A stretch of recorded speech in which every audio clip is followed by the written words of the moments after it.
Alors, on commence comment? Est-ce que vous avez préparé des questions préalables? Est-ce que... Oui, je vois des gens qui font oui. Eh ben allez-y, c'est parti. Moi c'est Mathis et j'aimerais savoir qu'est-ce qui vous a donné envie de devenir écrivain. Ce qui m'a donné envie de devenir écrivain, eh ben, c'est une question complexe, mais je vais essayer de répondre de manière simple. En fait, ma mère est écrivain. Elle aussi, elle est écrivain jeunesse, donc je suis prof hein, à côté de mon métier écrivain, ou alors je suis écrivain à côté de mon métier de prof, ça dépend. Et quand je donne des rédactions à mes élèves, en général, le premier réflexe des élèves, c'est de dire « j'ai pas d'imagination ». Et ils sont bloqués tout de suite. Et ils n'ont pas envie de se lancer dans la rédac. Et donc en fait, en général, le geste de se mettre à écrire, c'est quelque chose d'assez complexe. Moi, j'ai pas eu cette complexité du geste d'écriture parce que quand j'étais petit, je voyais ma mère s'enfermer dans son bureau pendant des heures, et je savais qu'elle écrivait, et pour moi, c'était l'ambiance normale de la maison. Donc, devenir écrivain, dans une certaine mesure, à un moment donné, quand j'ai eu envie de me mettre à raconter mes histoires, ça n'a pas du tout posé de problème de me dire je vais m'y mettre, quoi. Alors que on peut se bloquer naturellement avec plein de barrières en se disant j'y arriverai jamais, c'est pas fait pour moi, c'est les intellos qui écrivent, etc., etc. Voilà, donc ça, au moins le geste de l'écriture, c'est quelque chose qui m'est venu assez naturellement. Pour moi, ça n'a pas posé de problème particulier. Je dis ça, je sais que pour beaucoup de gens, c'est problématique. Il y a plein de gens qui ont des bonnes idées, et j'ai des élèves ou des amis, et quand je leur dis « tiens, tu devrais écrire un petit truc là-dessus », ils se disent « ah bah non, j'y arriverai pas hein. ». Alors qu'en fait, c'est faux. C'est juste une question de travail, de se mettre au boulot et puis de s'y mettre. Ça, c'est pour le geste de l'écriture. Pour ce qui est de devenir écrivain en soi, c'est pas vraiment un choix, c'est quelque chose qui est venu naturellement. À un moment donné, j'avais des idées en tête, et puis je me suis mis à les écrire. Et puis à partir du moment où j'ai eu 25 ans, aujourd'hui j'en ai 36, donc il y a 11 ans de ça, j'ai commencé à écrire tous les jours.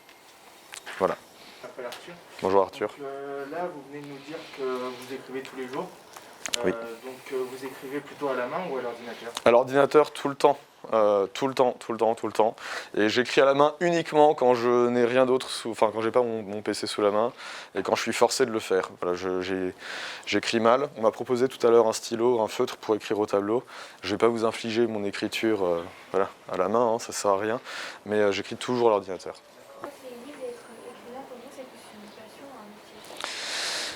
Ce qui est assez marrant, c'est quand Fraternidad est sorti, donc mon deuxième roman, en août 2019, La Route froide est sortie en octobre.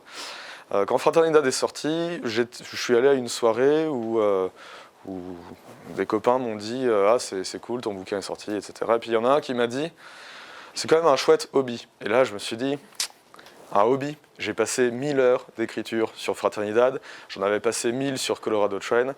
1000 heures, si vous voulez, grosso modo, c'est 5 mois, 8 heures par jour. À ce stade-là, est-ce qu'on peut dire que est-ce qu'on peut dire que c'est un hobby? Non, c'est pas un hobby. Est-ce que c'est une passion? Oui, c'est une passion, parce que si on n'a pas de passion, faire un truc aussi difficile qu'écrire un roman, parce que c'est difficile, c'est beaucoup de travail. C'est énormément de travail. C'est pas du génie, le génie on s'en fout complètement. À un moment donné, si vous avez une bonne idée et que vous avez envie de l'écrire, mettez-vous au travail, c'est ça qui compte. Okay? Donc il faut de la passion pour ça, forcément. Et à un moment ou un autre, moi j'ai envie d'aller plus loin et de faire en sorte que ça devienne vraiment une partie intégrante de ma vie. Quand on parle de métier, on parle forcément d'argent, hein, évidemment. Et si on veut que ça soit viable, si on veut que l'écriture soit quelque chose de viable, il faut gagner un peu d'argent avec, forcément. Donc autant que possible, oui, c'est mon deuxième métier, voilà, exactement. Mais il faut de la passion pour ça, parce que là, si on commence à étudier ça, écrire un roman, c'est moitié souffrance, moitié plaisir.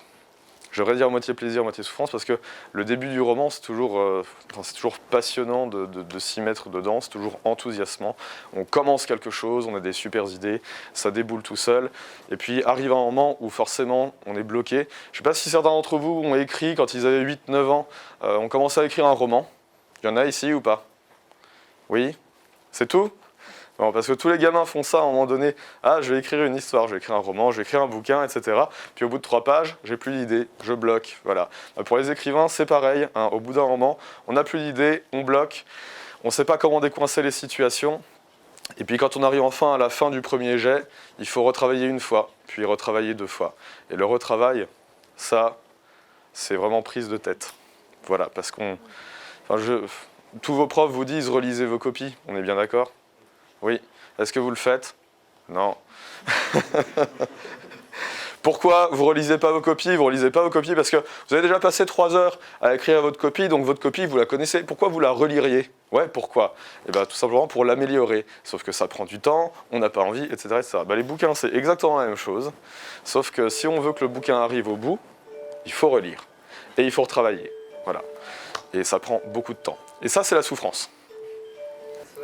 J'aimerais savoir comment se mettre en relation avec un éditeur quand on souhaite être publié.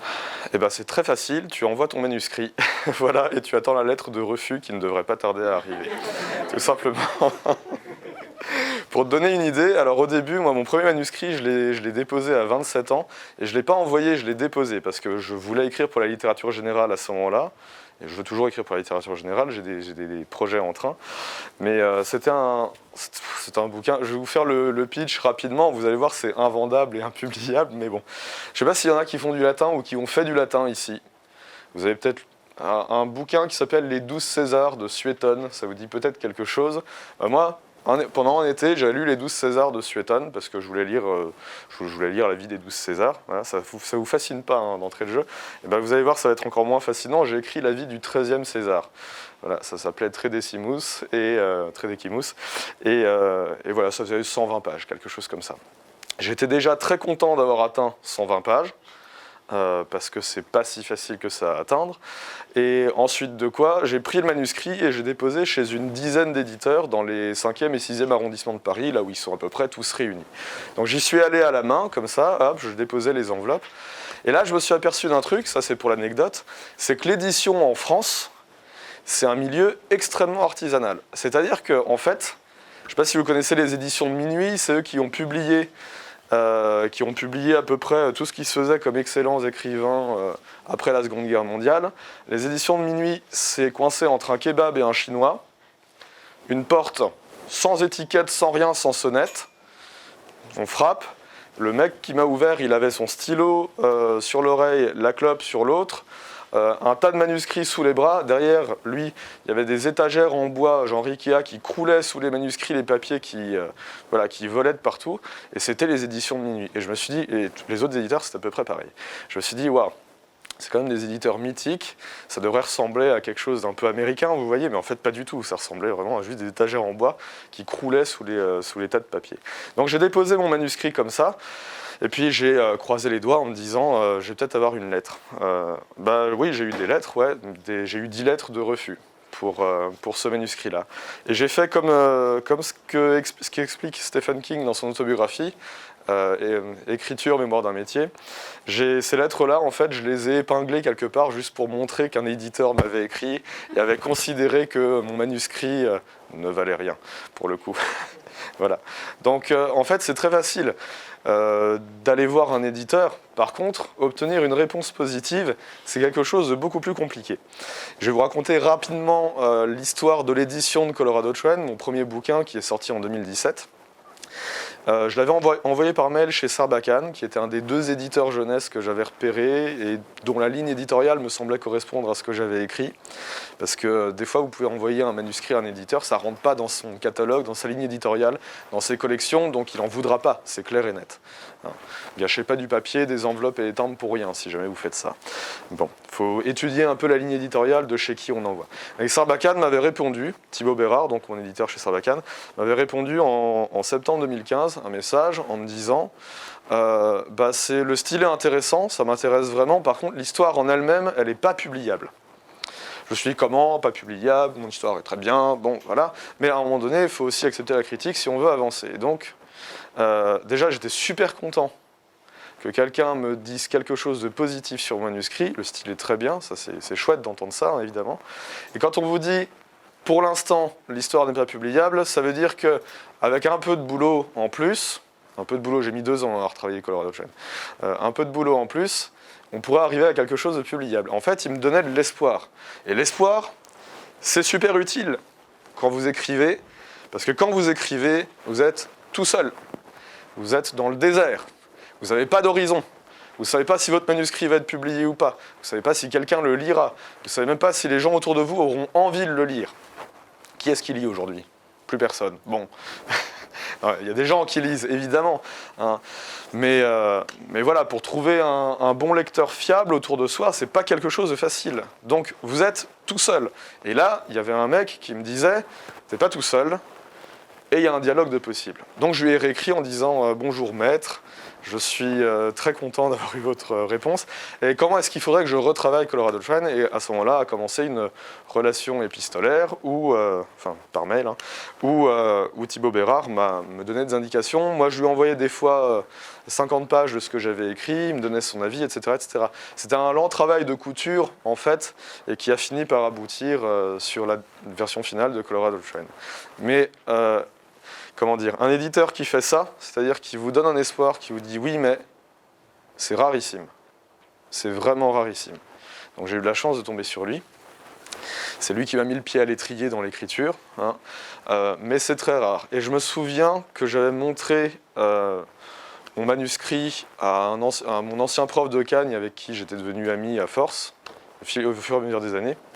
Et ce prof de Cagne il m'avait dit ce que tu as écrit, c'est bien. Maintenant, tu as à peu près 5% de chance d'être publié. Voilà. Donc, grosso modo, c'est la stat à retenir si jamais tu... Mais en fait, il ne faut pas perdre espoir parce que faut pas perdre espoir parce que des histoires de manuscrits qui ont été envoyés à 100 éditeurs et qui finalement ont trouvé preneur, ça existe tous les jours. Y compris des gens talentueux qui ont créé des trilogies et qui ont vendu des millions de bouquins. Vraiment. Donc, il ne faut pas perdre espoir, en réalité. Mais ce qui est difficile, et pour ça, il faut être jeune pour avoir de l'espoir. Ce qui est difficile, vraiment, c'est d'être tout seul dans ce désert et de se dire, il n'y a personne qui m'attend au bout, éventuellement. Voilà. Ça, c'est difficile. Hein. Mais sinon, ouais, démarcher un éditeur, c'est facile, en soi. Voilà ce que je peux vous dire là-dessus. Oui. Bonjour, monsieur Wesley. L'auteur a-t-il des obligations envers son éditeur, notamment en termes de promotion de ses œuvres?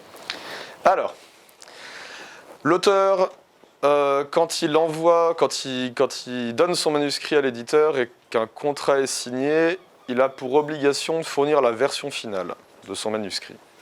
Sinon, on donne ce qu'on appelle un avaloir à un auteur, donc une certaine somme.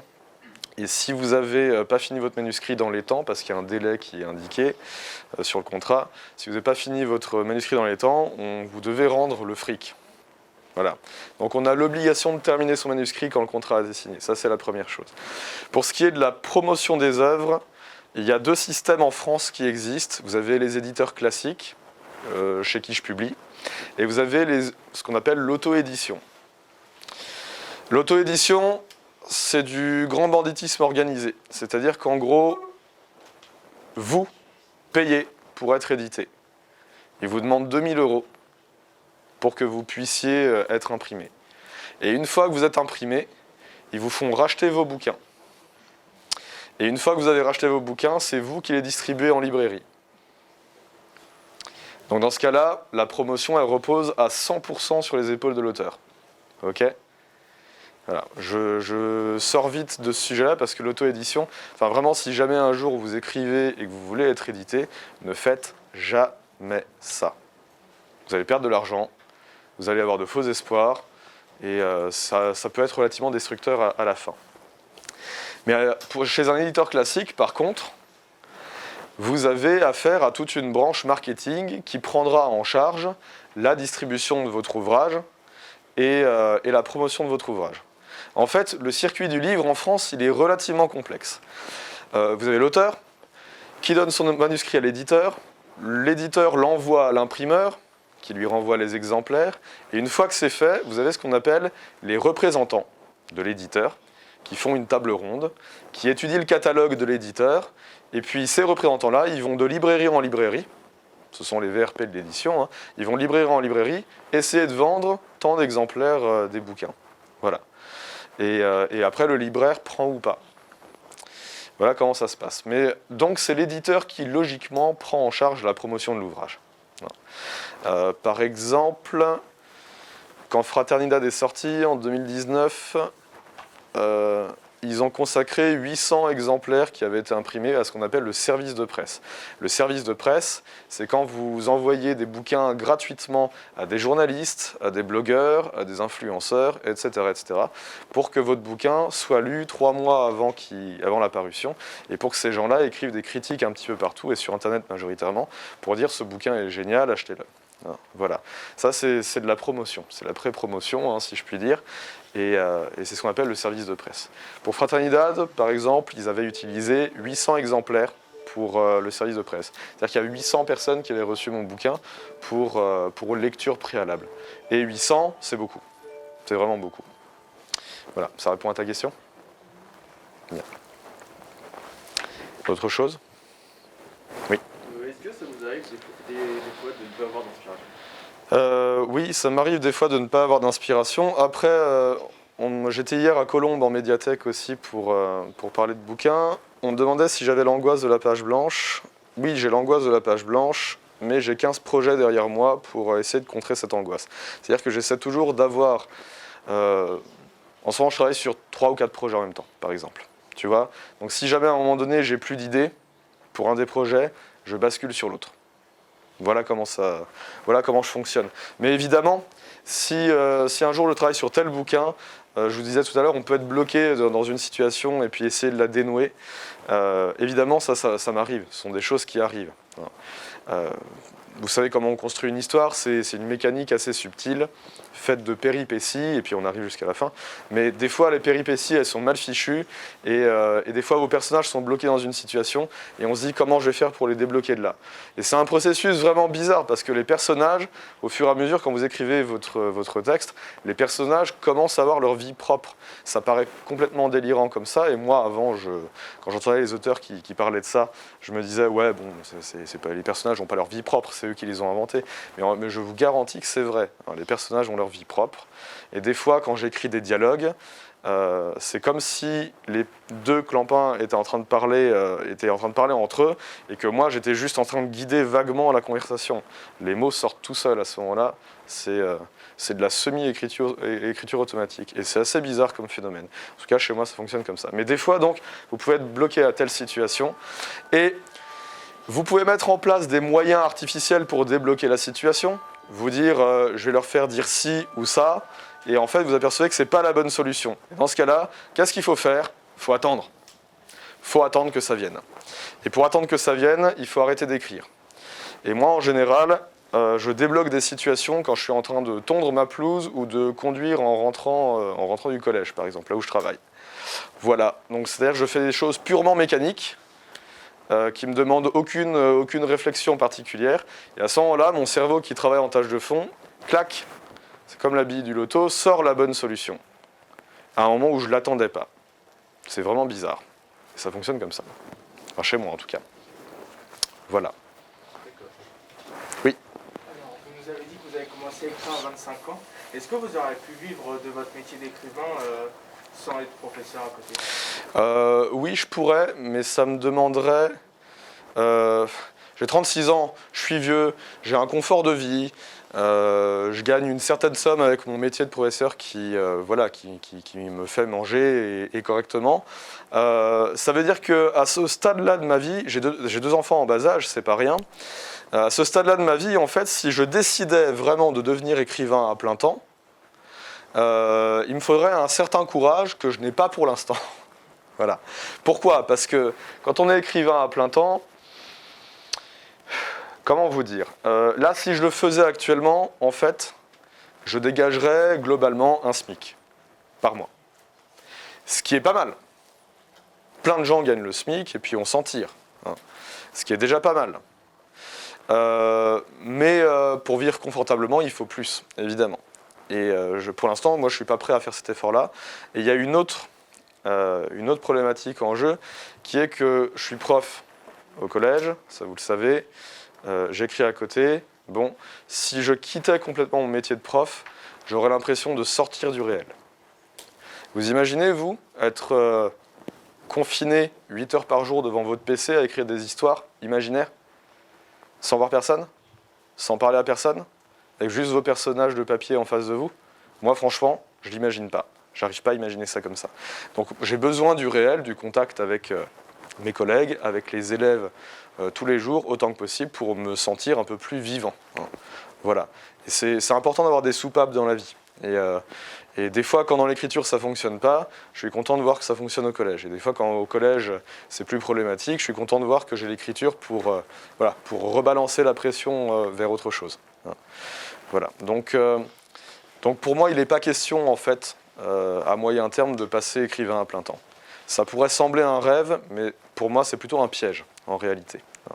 Pour tout un tas de raisons qui ne tiennent pas seulement à l'argent, en réalité. Voilà. Oui. Et est-ce que votre éditeur influence vos choix d'écriture? C'est une question intéressante. Il y a beaucoup d'éditeurs qui le font, influencer les choix d'écriture. Le mien, chez Sarbacane, Thibaut Bérard, me propose des directions et après il me dit c'est l'auteur qui choisit. Voilà. Mais alors il propose beaucoup de directions. Hein. Je pourrais vous montrer par exemple à quoi ressemble mon manuscrit, là je l'ai sur clé USB, mon manuscrit de La Route froide avant publication. Il utilise 10 stabilos différents pour me donner des indications sur le manuscrit. Et ça dure pendant 80 pages. Voilà. Donc vous êtes comme ça à scroller lentement pour regarder ce que votre éditeur pense de votre manuscrit, à traquer tout ce qui est en rouge, parce que quand c'est en rouge, ça veut dire qu'il n'aime pas. Donc il ne se gêne surtout pas pour me dire s'il aime ou s'il n'aime pas. Et puis avec Thibaut Bérard, on a un dialogue qui est franc. Il a 3 ans de plus que moi, on est globalement de la même génération. Donc lui, il me dit carrément, bon, ce passage-là, c'est merdique, tu supprimes. Ou ça, on s'en fout complètement. Hein, voilà. Il me le dit cash, comme ça. Donc moi, au début, je suis comme ça, à me gendarmer, à dire, dis donc, quand même, j'ai passé du temps à écrire ça. Mais finalement, en fait, c'est des propositions. C'est violent, ça a l'air un peu violent comme ça, mais ce sont des propositions, et c'est l'auteur qui finit par trancher. Donc l'auteur doit être suffisamment campé sur ses positions pour se dire « non, je garde », évidemment. Donc il y a un jeu de puissance qui a lieu à ce moment-là, mais c'est l'auteur qui a la parole finale, en fait, là-dessus. Voilà. Et donc, mais je sais qu'il y a des collègues écrivains qui ne supportent pas ça, qui ne supportent pas qu'on reprenne ce qu'ils ont écrit, qui ne supportent pas qu'on leur dise « supprimez ce que vous avez fait », même si on leur dit « c'est vous qui décidez à la fin », ils ne supportent pas ça, vraiment. Moi, pour l'instant, je le supporte, mais peut-être de moins en moins, parce que pour Colorado Train, je me souviens que Thibaut Bérard m'avait fait supprimer à peu près 10 000 mots. Alors 10 000 mots, ça correspond à 20 journées de travail à 8 heures par jour, hein, quelque chose comme ça. Donc ça fait beaucoup. Et pour Fraternidad, finalement, j'en ai supprimé 3000. Voilà. Ça veut dire qu'entre Colorado et Fraternidad, je me suis moins laissé influencer parce que ce que mon éditeur pensait de mes bouquins. Donc j'avais appris à camper sur mes positions. Mais il ne faut pas perdre de vue le fait que quand on vous fait une critique, elle doit être constructive. Il ne faut pas trop mal le prendre, parce que le but du jeu, c'est que quand même le bouquin sorte. Et si vous voulez que votre bouquin vive, il faut que le bouquin soit vendu. Et le mec qui a l'expertise, ou la nana qui a l'expertise, en l'occurrence dans le fait de pouvoir vendre le bouquin, c'est votre éditeur. Voilà. C'est pas vous, vous n'êtes pas marketeur, vous connaissez moins le marché que lui ou elle. Et voilà, donc il faut lui faire aussi un peu confiance. Donc il y a un moyen terme, une espèce de compromis entre le fait qu'il a peut-être raison, mais j'ai envie de garder ça. Donc il faut réussir à trancher, à un moment ou à un autre. Voilà. C'est une réponse un peu labyrinthique, mais voilà comment ça fonctionne. L'écriture, c'est labyrinthique de toute façon. Oui. Bonjour, je m'appelle Marc et je voudrais savoir s'il a été difficile d'écrire votre premier roman. Oui. Oui, Colorado Train, c'était vraiment difficile de l'écrire parce que j'ai dû réécrire la moitié du bouquin 2 fois, à peu près. Un roman, c'est une série de possibles. Quand on étudie un truc aussi simple que l'adjectif avec ses élèves de primaire ou de collège, on vous raconte que l'adjectif, ça développe un nom. Ok ? Ça s'applique à un nom. Vous aviez oublié ça ou pas ? Non ? Bon, très bien. Donc, quand vous rajoutez un adjectif dans une phrase, ça développe un nom. Ok ? Imaginez, vous avez une phrase avec 4 ou 5 noms différents. Vous pouvez rajouter 5 adjectifs à la phrase. C'est-à-dire que vous l'augmentez beaucoup. Okay, le roman, c'est à peu près fonctionne sur ce principe-là. Dès que vous avez un nom propre ou un nom commun, vous pouvez le prendre et en faire une intrigue à part entière. C'est quasiment comme ça. Et en fait, pourquoi j'ai réécrit 2 fois la moitié de Colorado Train? Parce que je me suis barré dans 2 directions, à chaque fois complètement différentes, et en développant 2 pans d'intrigue complètement différents, mais qui, pour le coup, ne semblaient pas intéressants pour l'éditeur. Véritablement. Il me disait que je me perdais dans ma propre histoire et que toutes les vérités que j'avais établies au début du bouquin, je les détruisais. Pour vous parler de choses concrètes, en fait, Colorado Train parle de l'histoire d'une bande de gamins qui enquête sur la disparition de l'un d'entre eux et sur l'éventuelle présence d'un meurtrier dans la ville de Durango, en Arizona.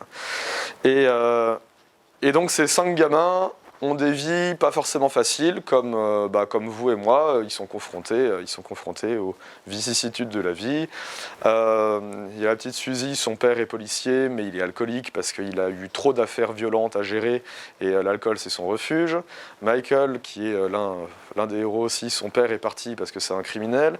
Enfin voilà, il y a des familles un peu brisées, et ces gamins-là proviennent tous de familles plus ou moins brisées, où ça se passe pas forcément très bien.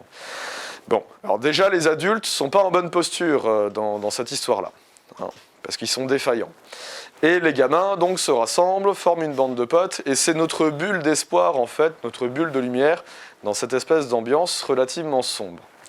Il y a un meurtrier qui arrive en ville, il y a un gamin qui est à moitié désossé dans une mine planquée aux marges de la ville. Bon, donc c'est pas joyeux, hein, Colorado Train, mais on se raccroche, nous, aux personnages qui nous donnent de l'espoir, qui nous donnent un peu de lumière. Et dans la deuxième version, dans la deuxième réécriture de Colorado Train, en fait, à la fin du bouquin, tous les gamins s'engueulaient entre eux et le groupe explosait. Et Thibaut m'a dit, tu peux pas faire ça, il n'y a plus de lumière, il n'y a plus d'espoir, à quoi se raccroche le lecteur? Et à ce moment-là, je me suis mis à réfléchir en me disant, pour l'écrivain, il y a quelque chose de cool de tuer ces personnages. Mais en réalité, quand vous réfléchissez attentivement, la littérature, ça peut changer votre vie, ça peut influer sur votre vie, véritablement. Donc en fait, est-ce qu'on peut se permettre d'écrire n'importe quoi au niveau éthique? C'est une vraie question, ça. C'est une vraie question. Et moi, je me suis vraiment posé cette question pendant 3 jours, en fait, quand il m'a dit...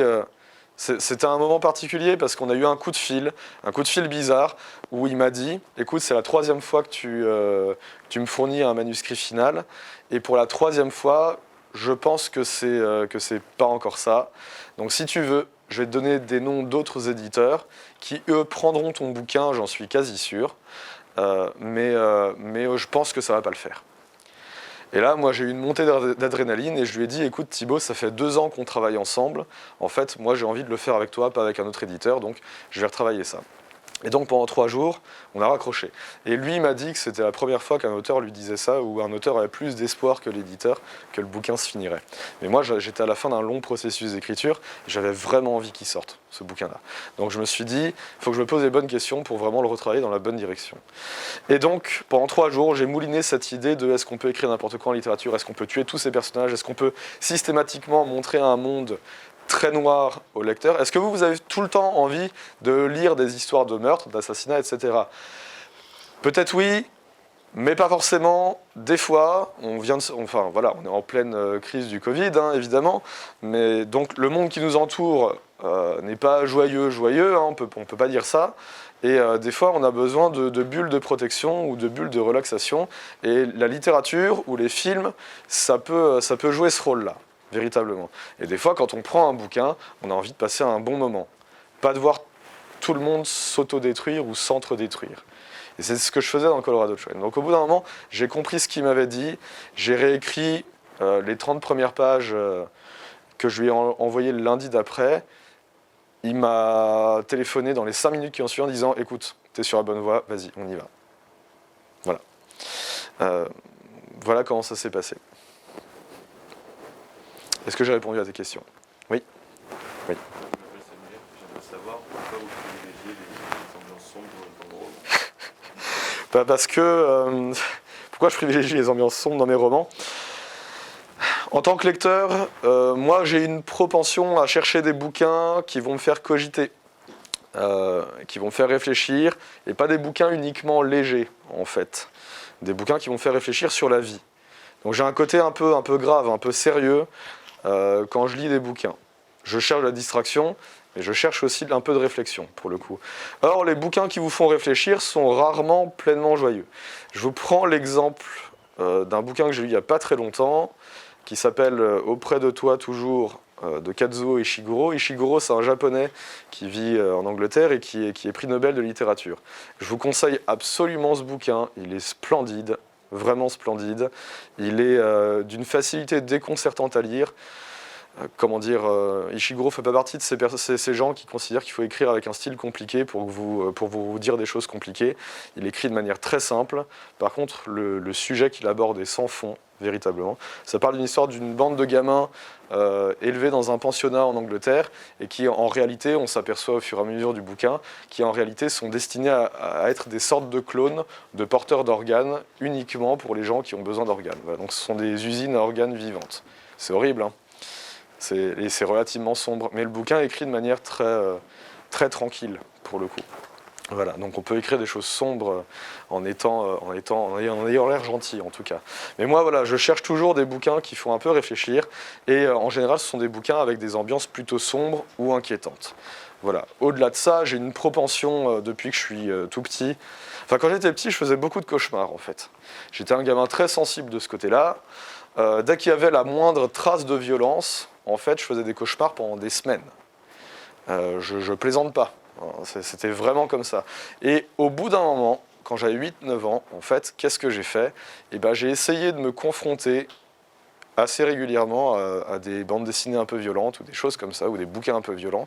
Pour faire quoi ? Pour me forger le caractère. Pour essayer de m'habituer à ça, et faire en sorte d'être moins blessé par ce genre de trucs quand je tombais dessus. Voilà. Et en fait, à force, je me suis mis à aimer ça. Alors ça a l'air masochiste dit comme ça, hein, évidemment, mais je me suis mis à aimer ça. Et une de mes grandes claques en littérature, ça a été de lire les Nouvelles Fantastiques d'Edgar Poe, par exemple. J'étais en première.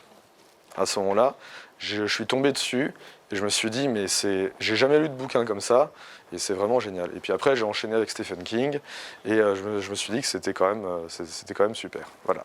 Donc, en tant que lecteur, j'ai toujours une propension à être attiré par ces ambiances-là.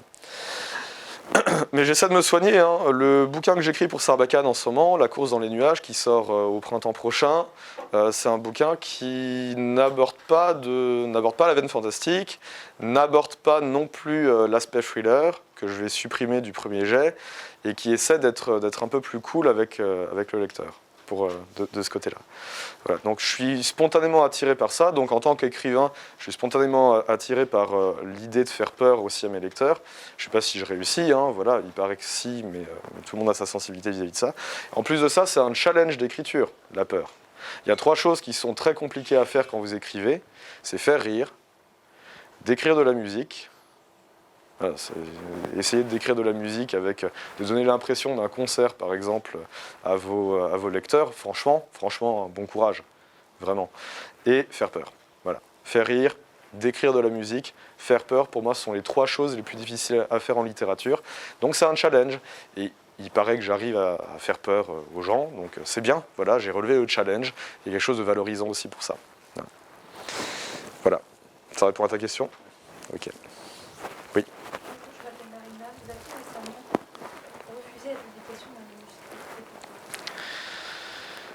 Je suis pas le bon client pour ta question, Marina, parce qu'en fait, jusque-là, j'ai eu de la chance. Tous les manuscrits que j'ai proposés à mes éditeurs, ils les ont acceptés. Bien sûr, ça se passe pas tout le temps comme ça. Mais Fraternidad, par exemple, j'ai montré 10 pages à mon éditeur, 10 pages, et il m'a dit « Ok, on signe le contrat ». Fraternidad, je lui ai montré 10 pages, il en fait 600 et quelques pour finir, quelque chose comme ça. Ça veut dire qu'il a vu une infime partie du bouquin, et il s'est dit « Allez, potentiellement, c'est bon », il m'a envoyé le contrat dans la foulée. Donc une fois que le contrat est signé, en fait, il n'y a pas de retour possible. Il faut arriver au bout du manuscrit. Je ne savais pas que j'en avais pour 1 an à écrire entre 11h du soir et 1h du mat. Hein, voilà. Et si je l'avais su, je l'aurais peut-être pas fait. Mais en tout cas, voilà. Pour l'instant, j'ai eu de la chance. Mes manuscrits n'ont pas été refusés. Vraiment. Par contre, je les ai beaucoup retravaillés. Vraiment beaucoup retravaillés. Mais en même temps, c'est un appendice à ta question. Il paraît que j'écris vite. Et il paraît que j'ai une grosse puissance de travail. Et mes éditeurs le savent, en fait. Donc, ils me font confiance. Ils se disent, c'est pas parfait, mais on dit oui. Et de toute façon, il retravaillera parce qu'il sait le faire. Voilà. C'est un métier aussi, écrivain, et au bout de 3 ans ou 4 ans dans le circuit, oui, je sais comment reprendre un manuscrit, je sais comment écrire une meilleure histoire que celle d'avant, je sais comment retravailler. Hein. Il y a toute une série de petits facteurs qui s'ajoutent au fur et à mesure des années. Autre chose, oui. Après Colorado Train, y a-t-il un livre qui vous a posé plus de difficultés? La route froide, par exemple, il faudrait plutôt me demander quel livre m'a pas posé de difficultés dans l'écriture, ce serait plus simple. La route froide, par exemple, m'a pas posé beaucoup de difficultés. Colorado Train, énormément. Ça m'a traumatisé, hein, Colorado Train. Voilà, en fait, j'ai commencé à l'écrire, on était en septembre 2013. Le tout premier jet de Colorado Train, au début c'était une nouvelle de 40 pages, après c'est devenu un petit roman de 120 pages, après un roman de quasiment 400 pages. Bon voilà, donc il y a eu 3 versions qui ont enflé au fur et à mesure. Donc Colorado Train, je l'ai écrit en gros entre 2013 et 2017. Donc il y a eu 4 ans complètes d'écriture. Voilà. Donc 4 ans d'écriture, ça veut dire que le bouquin te pose des difficultés. Stephen King vous dit, mais bon, Stephen King, c'est une machine hein, aussi, donc, et c'est son métier, il fait ça depuis des décennies. Stephen King, lui, il écrit un roman en 3 mois. Pour vous donner un exemple. Voilà, 3 mois. 3 mois, et ses romans font rarement 200 pages. Hein. Si vous lisez du Stephen King, c'est 800 pages, dans ce coin-là, en général. Donc il fait ça en 3 mois. Moi, Colorado Train, donc j'ai mis 4 ans pour l'écrire. Fraternidad, j'ai mis 1 an, ce qui est beaucoup moins, alors qu'il est quasiment 2 fois plus gros que Colorado. J'ai mis 1 an, mais c'était 1 an à haute dose, vraiment. C'est-à-dire que bah, j'ai mon métier à plein temps. J'ai une petite fille. Maintenant j'ai un petit garçon en plus, mais à l'époque j'avais que ma petite fille. Et s'occuper d'un enfant en bas âge, bah, c'est énergivore vraiment, ça prend beaucoup de temps. J'organisais un voyage au collège qui était dantesque. Enfin bon, il y avait énormément de choses dans ma vie qui laissaient pas de place à l'écriture, en réalité. Et Fraternidad, je l'ai écrit dans ce contexte-là. C'est-à-dire que dès que j'avais un quart d'heure, en fait, je prenais ce quart d'heure pour écrire. Et des fois, dans la journée, j'avais juste un quart d'heure pour écrire. Donc dans ces cas-là, quand vous avez juste un quart d'heure pour écrire, vous avez intérêt à être efficace. Voilà. Et autant que possible, j'essayais de l'être. Mais c'était très inconfortable d'écrire Fraternidad, en fait. Voilà. Et la route froide, bon, c'était relativement facile. En fait, c'est une histoire que je raconte assez souvent. À un moment donné, c'était en 2018, j'écrivais Fraternidad à ce moment-là, et puis j'en avais ma claque de Fraternidad, et je me suis dit, je vais faire autre chose. Et je me suis mis à écrire La Route Froide. J'ai écrit les deux à peu près en même temps, en fait. Ce qui n'aidait pas à écrire Fraternidad non plus. Et donc j'ai eu la grippe à ce moment-là, et pendant 3 jours, je suis resté couché. Voilà. Fascinant, la vie de Thibaut Vermeau, mais c'était le cas. Et à ce moment-là, je me suis dit, j'ai 3 jours devant moi, en gros, j'étais pas trop fiévreux, mais j'étais pas bien. J'ai 3 jours devant moi, je vais essayer d'écrire un truc que je veux faire pour mes élèves depuis très longtemps. J'avais des 5e, j'ai souvent des 5e, en fait, et en 5e, on fait souvent lire du Jack London.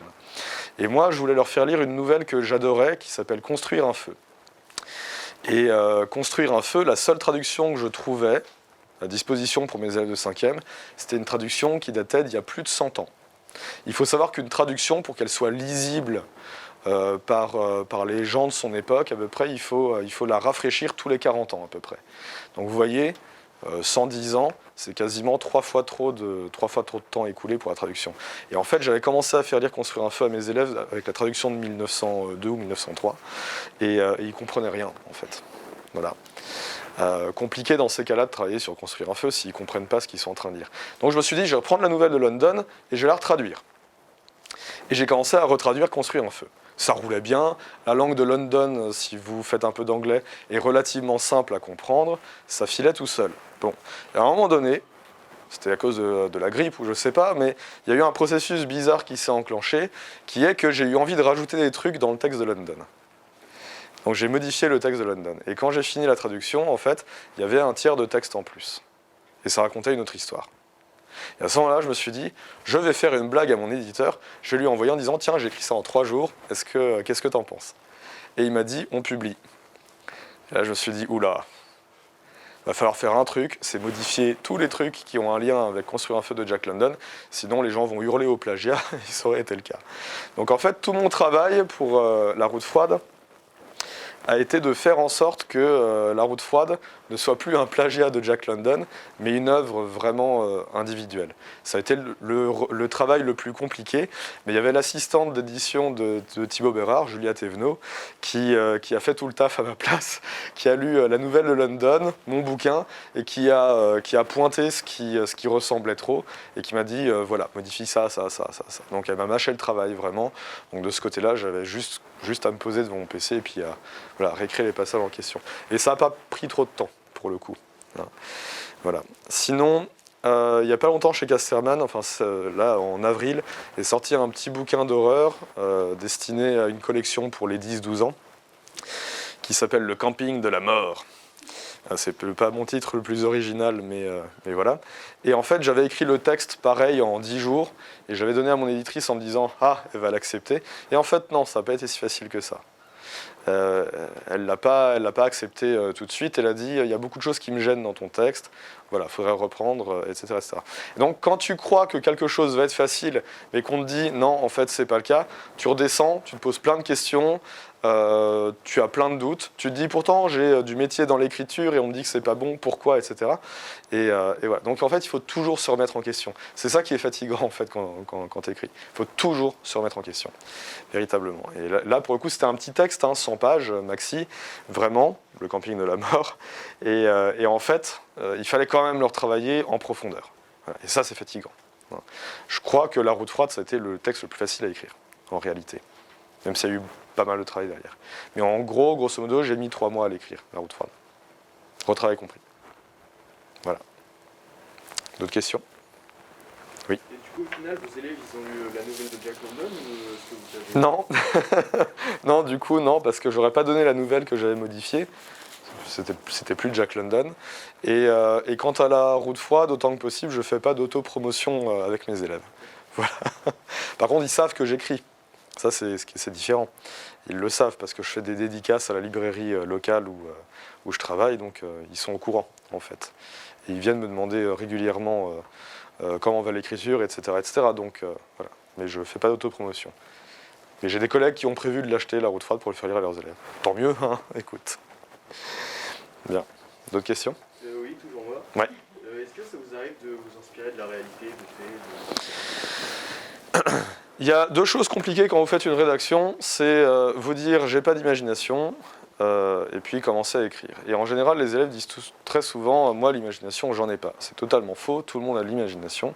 Et l'imagination c'est cette inspiration qui est présente dans ta question.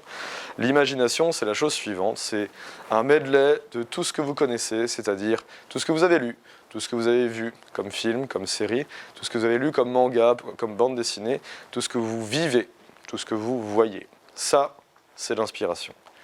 Le travail principal de l'inspiration, c'est de recomposer le puzzle, de prendre 2 éléments qui viennent de 2 univers complètement différents, les rassembler, de faire en sorte qu'ils soient cohérents pour créer quelque chose de nouveau. Mais il ne faut pas se leurrer sur une chose, la littérature occidentale existe depuis 3000 ans. Et grosso modo, tout a été déjà écrit. Donc quand on commence à écrire, il ne faut pas se dire « je vais faire du nouveau », parce que manque de peau, ça a déjà été fait, c'est sûr et certain. Voilà. Moi, je suis philosophe avec cette idée, je ne me dis pas « je vais créer du nouveau », par contre, je me dis « je vais recomposer », je vais remixer. Voilà. Pour moi, l'inspiration fonctionne comme ça. C'est une recomposition de tout ce que vous connaissez, mais dans un ordre différent. Et du coup, je ne sais pas quelle métaphore je vais utiliser, c'est comme la chimie, si vous mettez les éléments dans un ordre différent, il y aura des réactions différentes. En fait. Ben là, c'est le même principe. Là, vous recomposez des petits éléments et ça donnera toujours une histoire un peu différente. Voilà ce que c'est pour moi l'inspiration. Après, la recomposition, c'est pas un travail facile non plus. Mais c'est une habitude en fait. Il y a beaucoup de choses dans le travail de l'écriture qui tiennent de l'habitude. J'ai pas de routine particulière, si ce n'est que j'écris à peu près tous les jours. Mais toujours est-il que mon cerveau a pris des habitudes.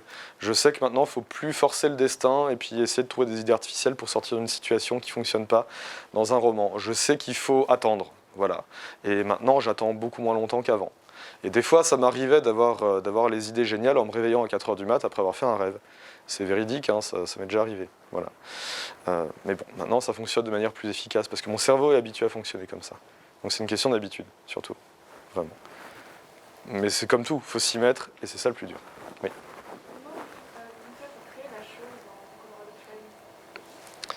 Comment j'ai fait pour créer la chose? Tu veux connaître le secret de fabrication de la chose?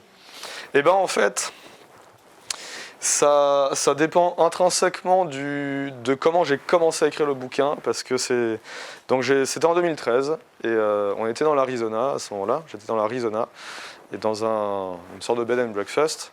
Et en haut, il y avait des collines boisées, tout en haut, voilà, au loin dans le paysage. Et il était 2h du mat et j'arrivais pas à dormir. Et à ce moment-là, j'ai entendu un sifflet de train passer dans les bois des collines, plus haut. Et vous savez très bien que entendre un sifflet de train à midi et entendre un sifflet de train à 2h, ça a une couleur tout à fait différente, pour le coup. Et là, je me suis dit, ça fait carrément train hanté et tout.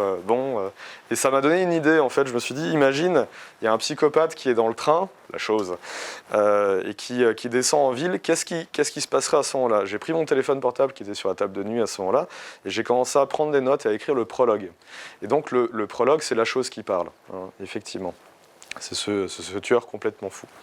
C'est la chose qui parle, et ça, ce prologue n'a jamais changé depuis 2013, ou presque pas.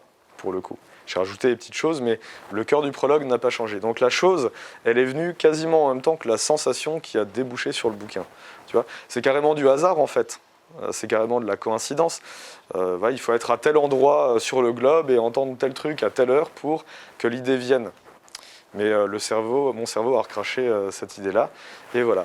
Et après, du coup, la chose, je lui ai fourni un background, une histoire personnelle, et là qui est inspiré de faits réels advenus pendant la Seconde Guerre mondiale. Donc pour ceux qui n'ont pas lu Colorado Train, la chose, c'est le tueur qui arrive à Durango, en ville. C'est un tueur qui est spécialisé dans l'enlèvement d'enfants et qui est cannibale. Alors c'est pas folichon, hein, évidemment, comme plan de vie. Mais en fait, le type est un ancien GI américain qui a fait la Seconde Guerre mondiale. Colorado Train, ça se passe en 1949, donc on n'est pas loin du tout après la Seconde Guerre mondiale. Et en fait, c'est un GI américain qui a été traumatisé par son débarquement en Normandie, parce qu'à un moment donné, il s'est retrouvé perdu en Normandie, dans le coin de Caen, où il y a eu des batailles sévères là-bas. Et puis, il a été coupé de son unité, et puis il s'est mis à avoir faim, et puis il s'est mis à devenir fou, parce qu'il y avait beaucoup d'Allemands autour et qui étaient paniqués par la peur. Et il est tombé sur un gamin qui l'a tué et mangé. Voilà. Et ça, c'est une histoire de cannibalisme que j'ai entendu plusieurs fois au sujet de la Seconde Guerre mondiale. Voilà. Des unités paumées en plein désert glacé en Allemagne qui tombent sur des soldats ennemis et qui les tuent et qui les mangent. En fait, parce qu'il n'y a que ça à faire pour réussir à survivre. Voilà. Donc ça a l'air... Voilà, vous me voyez là, hein, je suis un petit blondinet aux yeux bleus, je n'ai pas l'air méchant comme ça, donc... Et pourtant, j'invente une histoire de tueur cannibale. Bon, ce n'est pas une expérience tirée du réel du tout, mais par contre, ce sont des choses que j'ai véritablement entendues, là, pour le coup. Voilà comment j'ai créé la chose. Oui. Pourquoi vos histoires elles se déroulent souvent à l'étranger? C'est une bonne question, même s'il n'y a pas de mauvaise question. Je trouve qu'il est toujours plus compliqué d'écrire des trucs qui se passent dans son pays si on veut donner une idée d'exotisme. Moi, ce qui m'intéresse quand j'écris, c'est aussi de faire voyager mon lecteur. Et pas seulement géographiquement, mais aussi chronologiquement. Donc j'essaie d'écrire souvent des histoires qui se passent pas actuellement. Et La Route froide se passe actuellement, mais vous voyez qu'on se croirait pas du tout en 2019 ou 2020. Hein. Vraiment pas. Hein. Dans La Route froide, par exemple, j'ai pris un malin plaisir à couper court à tout ce qui ressemblait à la vie moderne. En fait, si vous vous rappelez, dans La Route froide, le tout début, c'est Jonah qui suit ses parents, qui se barre de la Silicon Valley parce qu'ils n'ont aucune envie ils en ont marre de la vie moderne qui vous oblige à travailler en gros de 6h du matin jusqu'à minuit, hein, grosso modo, et dans un univers de haute technologie, la Silicon Valley. Et donc ils s'en vont, ils vont dans le Yukon, et là, plus de technologie, quasiment plus d'électricité, plus de téléphone portable, etc., etc. Le téléphone qui joue un rôle intéressant dans ce bouquin-là. Voilà, donc je m'ingénie quand même à créer un décalage avec notre réel quand j'écris actuellement. Fraternidad, c'est pareil, c'est un bouquin qui est supposé se passer en 2018-2019, enfin actuellement de toute façon, et en fait, le mec rêve d'être mousquetaire. Bon bah, mousquetaire, c'est 17e, 18e siècle. Donc il y a un énorme décalage en fait avec l'époque. Mais pour moi, ça participe de l'idée du voyage, hein, tout simplement. Voilà. Et dans les 2 bouquins que j'ai écrits pour Casterman, également, il se passe actuellement et en Normandie, en plus de ça. Mais comme c'est du fantastique, il y a aussi un décalage avec le réel, pour le coup. Pour moi, c'est important, cette idée de décalage avec la réalité. Quand vous ouvrez un livre, dans une certaine mesure, vous devriez voyager, hein, d'une manière ou d'une autre. Et pour moi, créer ce décalage, c'est provoquer le voyage. Hein. Même si c'est parfois étrange. Oui. Moi, c'est Valentine. Développez-vous une empathie et une affection particulière pour vos personnages? Toujours. Et il y a une question qu'on me pose souvent aussi, c'est est-ce que vous prévoyez des suites pour vos bouquins? Et la réponse est oui, toujours aussi. Et en fait, pourquoi j'ai envie de prévoir des suites? Parce que j'ai passé des mois avec mes personnages et que j'ai pas envie de les laisser tomber comme ça. Donc je développe très souvent une empathie pour mes personnages. Après, plus ou moins, hein, évidemment. Dans La Route froide, par exemple, je crois que je suis plus attaché à Léa Nige, la petite indienne que vous voyez à la fin, la petite native que vous voyez à la fin, qu'à Jonah, par exemple. Et en général, si vous me posez la question, je suis plus attaché à mes personnages féminins qu'à mes personnages masculins. Voilà. Mais globalement, oui, je développe une empathie pour mes personnages.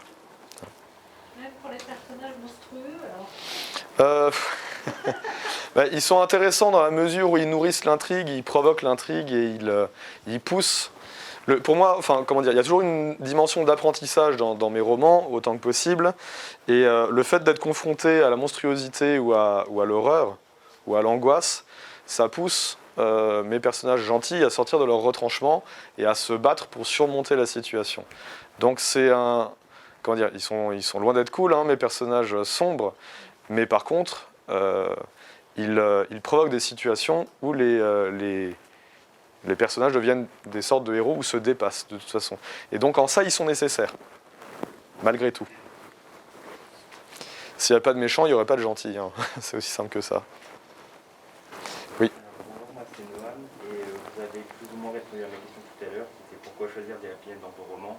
Du coup, je vais la reformuler. Avez-vous ou souhaitez-vous un jour faire une bad ending dans un de vos romans? Mais en fait, tous mes romans se finissaient par une bad ending à l'origine. Et c'est après dialogue avec mon éditeur, comme je l'ai dit pour Colorado Chain, que j'en suis venu à modifier des choses pour que tout ne soit pas noir, en réalité. Mais dans La Route froide, Jonah mourait au début, dans le premier jet. Il mourait. Et d'ailleurs, il était beaucoup plus désagréable comme personnage. Il maltraitait son chien, il était vraiment pas sympa avec. Bon. Donc on avait envie de le voir mourir, à un niveau ou à un autre. Mais bon, finalement, j'ai vraiment adouci le trait, j'en ai fait quelqu'un de plus humain, et puis j'ai essayé de développer cet aspect qui est un peu en creux dans le texte, cet aspect de l'adolescent qui est tiraillé entre des envies contradictoires. Hein. Si je devais définir l'adolescence, je prends mes élèves de 3e, par exemple, habituellement, qui racontent les pires horreurs et qui prennent leur doudou pour le voyage en Espagne. Voilà, c'est ça l'adolescence. Hein. Bon, et ben Jonah, il est tiraillé entre... Et donc, je me suis servi de... Enfin, tu vois, c'est une question... Il y a un aspect censure. Mon éditeur ne voulait pas forcément que le personnage meure à la fin. C'est une forme de censure. Moi, je la prends, cette forme de censure, et qu'est-ce que j'en fais? Et ben, dans ce cas-là, je développe le personnage dans une autre direction, et finalement, c'est un plus pour le bouquin. Voilà, donc je dépasse la censure en faisant ça. Voilà, mais je suis un peu à côté de la plaque vis-à-vis de ta question, mais à l'origine, ouais, j'ai souvent prévu des bad endings pour mes livres, hein, souvent. Sauf Fraternidad, qui est un bouquin qui décrit un univers assez violent, et là je voulais vraiment montrer des personnages qui s'en tiraient à la fin. Voilà. Voilà ce qu'on peut dire. Oui. Bonjour, moi c'est Sacha. Comment vous êtes documenté sur votre histoire et quelle source vous utilisez? Eh ben, j'ai tendance à dire souvent que j'écris des bouquins internet, des romans internet. C'est-à-dire qu'aujourd'hui, évidemment, si vous voulez chercher des informations, vous avez internet à disposition et vous avez tout à disposition. C'est complètement fou. Je fais beaucoup de recherches pour mes livres. Beaucoup. Et quasiment sur internet, systématiquement. Voilà. Je lis à peu près tout. Tout sur internet me sert, hein, vraiment. Ça va des mèmes à l'Encyclopédia Universalis, hein, si vous voulez une diversité de sources. Je commence toujours par travailler avec Google Images, parce que quand j'écris un livre, j'ai besoin de rendre une ambiance. Pour moi, le décor est très important. J'ai besoin de rendre une ambiance. Et pour ça, donc, du coup, je fais toujours une recherche picturale d'ambiance, pour voir à quoi ça ressemble. Par exemple, là, sur ma clé USB, je pourrais vous montrer, j'ai pas mal d'images qui ont un lien avec la route froide. Je vais vous les montrer. Et puis, c'est le produit de mes recherches Google. Et vous allez vous dire des fois, tiens, pourquoi il y a ça comme image? À quoi ça sert? On ne la retrouve pas dans le bouquin. Bah oui, mais ça a participé à l'ambiance de création, quoi qu'il en soit.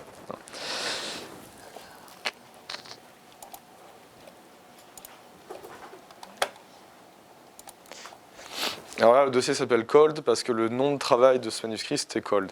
Voilà, froid. Le froid, tout simplement. Ça finit par s'appeler la route froide.